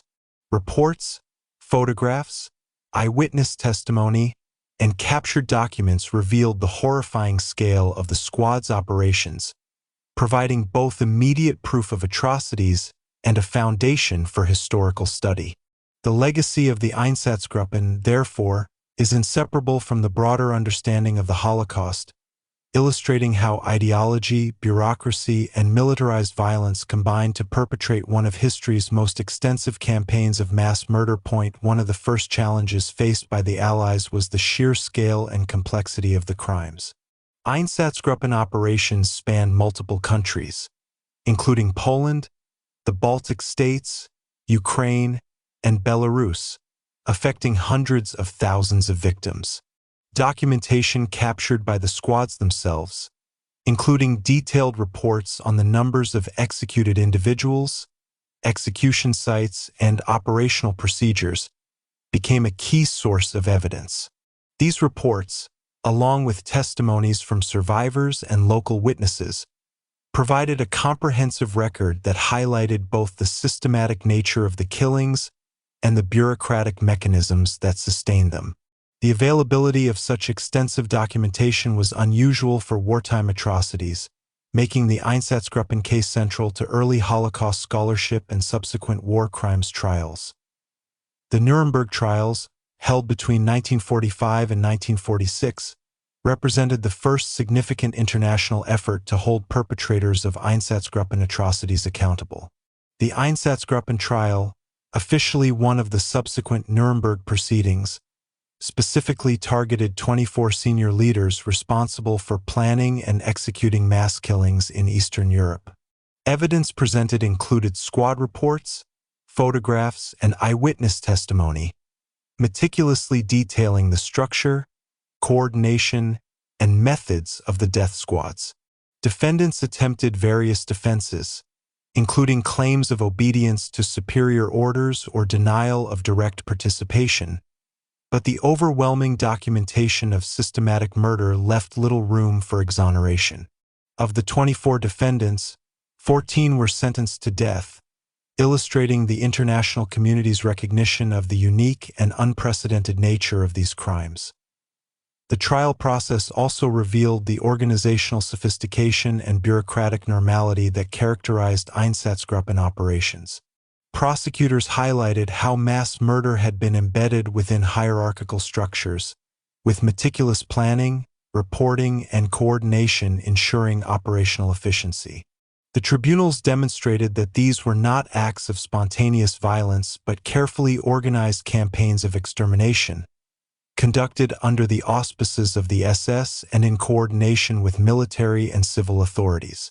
This understanding challenged traditional notions of warfare and crime, emphasizing the industrialized and systemic character of genocide and setting a precedent for how future cases of mass atrocities would be prosecuted. Beyond legal proceedings, the legacy of the Einsatzgruppen has profoundly shaped historical and public understanding of the Holocaust. Scholarly research, often based on primary sources captured during and after the war, has focused on the mechanisms of mobile genocide, the integration of ideology and bureaucracy, and the role of local collaboration in enabling mass killings. Studies have explored how ordinary individuals were mobilized for extraordinary violence, the psychological conditioning of perpetrators, and the intersection of military operations and genocidal objectives. This scholarship has provided critical insight into both the operational efficiency of the Einsatzgruppen and the human dimensions of their crimes, fostering deeper understanding of the conditions that enable systemic atrocity. Memory and commemoration have also been essential in grappling with the legacy of the Einsatzgruppen. Monuments, memorial sites, and museums across Europe, particularly in Poland, the Baltic states, Ukraine, and Belarus, preserve the memory of victims and provide educational resources about the scope and methods of the squad's atrocities. Survivor testimony, oral histories, and archival research continue to inform public awareness, ensuring that the systematic killings carried out by the Einsatzgruppen are neither forgotten nor misunderstood. These commemorative efforts serve as both a moral reminder and a historical record, emphasizing the importance of accountability, education, and remembrance in confronting the past. In addition to public memory, the Einsatzgruppen have shaped broader discussions about the mechanisms of genocide and mass violence.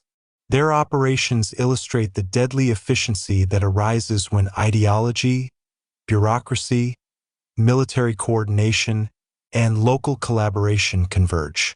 The squad's use of meticulous planning, intelligence networks, logistical support, psychological conditioning, and documentation demonstrates how large-scale murder can be systematized and sustained.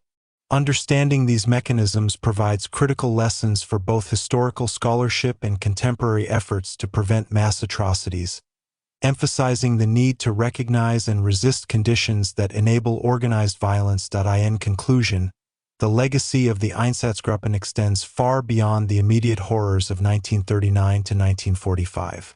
Their operations represent a grim case study in the intersection of ideology, bureaucracy, and militarized violence, offering profound insight into the mechanisms and human consequences of genocide. Through trials, scholarly research, and public memory, the atrocities committed by the Einsatzgruppen continue to inform historical understanding, moral reflection, and preventive efforts. Recognizing the full scope of their crimes ensures that the systematic nature of these operations is never forgotten and underscores the importance of vigilance against the forces that enabled such widespread and deliberate destruction. The post-war period was marked not only by trials, but also by ongoing efforts to understand the long-term implications of the Einsatzgruppen's actions. Beyond legal accountability, historians, sociologists, and psychologists sought to analyze how ordinary individuals could participate in such systematic mass killings. The extensive documentation preserved by the squads themselves, along with survivor testimony and local records, provided a rich body of evidence that has shaped modern understandings of genocide, obedience, and the social mechanisms that facilitate extreme violence. This legacy continues to inform both scholarship and public consciousness, emphasizing the intersection of ideology, structure, and human behavior in enabling atrocity. One critical aspect of this legacy is the understanding of the mechanisms by which genocide was operationalized. Einsatzgruppen operations were meticulously organized, with hierarchical command structures, logistical coordination, and bureaucratic oversight ensuring that mass killings could be conducted efficiently across vast territories. The squads exemplified the deadly integration of ideology and administration, demonstrating that genocide was not only a matter of personal intent but also an institutionalized process.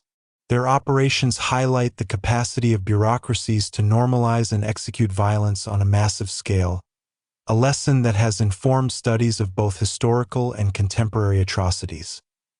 The psychological dimension of the Einsatzgruppen's work has also been a focus of study. Members were indoctrinated through propaganda, hierarchical authority, and peer reinforcement to perceive their actions as morally justified and necessary for the survival of the state. The normalization of violence, combined with prior exposure to mass killings, allowed ordinary individuals to carry out extraordinary acts of cruelty with minimal hesitation. These insights have been crucial in understanding the social and psychological mechanisms that enable participation in systemic atrocities, contributing to broader research in fields ranging from psychology to political science. Trials such as the Einsatzgruppen trial at Nuremberg provided not only legal accountability but also an unprecedented record of operational detail. Defendants were compelled to explain their planning, coordination, and execution of mass killings, offering the world an in-depth view of the inner workings of Nazi genocide. The court proceedings revealed the full scope of collaboration between the squads, the Wehrmacht, local auxiliaries, and bureaucratic authorities. Through meticulous evidence, including reports, photographs, and eyewitness testimony, the trials established that the massacres were intentional, systematic, and ideologically driven. These proceedings set a legal precedent for prosecuting crimes against humanity and provided a foundation for understanding the organized nature of the Holocaust. Memorialization and education have been key elements in preserving the legacy of the Einsatzgruppen. Monuments, museums, and preserved execution sites across Europe serve as reminders of the victims and the scale of the atrocities. Survivor accounts, oral histories, and academic studies ensure that the societal, cultural, and human impact of these operations is not forgotten. Education initiatives have focused not only on the historical events themselves but also on the broader lessons about ideology, obedience, and complicity. These efforts foster awareness of how structured systems of violence can emerge, and serve as moral and ethical warnings for future generations. The legacy of the Einsatzgruppen also informs contemporary discussions about the prevention of genocide. Understanding the structural, ideological, and psychological mechanisms that enabled their operations has become essential for policymakers, educators, and international organizations. Insights from the study of the squad's activities have informed early warning systems, international legal frameworks, and human rights initiatives aimed at preventing mass atrocities. By examining the conditions that allowed ordinary individuals and institutions to participate in extraordinary violence, scholars and practitioners can identify warning signs and intervention strategies in modern contexts. Furthermore, the historical record emphasizes the importance of accountability. The Nuremberg trials, along with subsequent prosecutions in Europe and beyond, demonstrated that perpetrators of systematic mass murder could be held responsible under international law. The principle that individuals, regardless of rank or position, are accountable for crimes against humanity has had a lasting influence on international jurisprudence, including the establishment of tribunals for Rwanda, Yugoslavia, and other regions affected by genocide. The trials underscore the need for legal and moral mechanisms to confront and prevent large-scale human rights abuses. In reflecting on the legacy of the Einsatzgruppen, it becomes clear that their operations were not isolated acts of violence, but rather the product of a deeply organized and ideologically driven system. They combined military support, bureaucratic management, local collaboration, and psychological conditioning to achieve unprecedented levels of efficiency in mass murder. Their actions destroyed communities, eradicated populations, and left lasting psychological, cultural, and demographic scars. Studying their methods, motivations, and the societal conditions that enabled their crimes provides invaluable insight into the dynamics of genocide, serving as a sobering reminder of human capacity for organized brutality. In conclusion, the legacy of the Einsatzgruppen extends far beyond the immediate horrors of World War II. Through trials, scholarship, and public commemoration, the world continues to grapple with the mechanisms, consequences, and lessons of their actions. Understanding their operational sophistication, the integration of ideology and bureaucracy, and the social and psychological factors that enabled participation is essential for both historical comprehension and contemporary prevention of mass atrocities. By preserving the memory of victims and analyzing the methods of perpetrators, society gains critical insight into the structures of organized violence, ensuring that the lessons of the past remain a guide against future atrocities.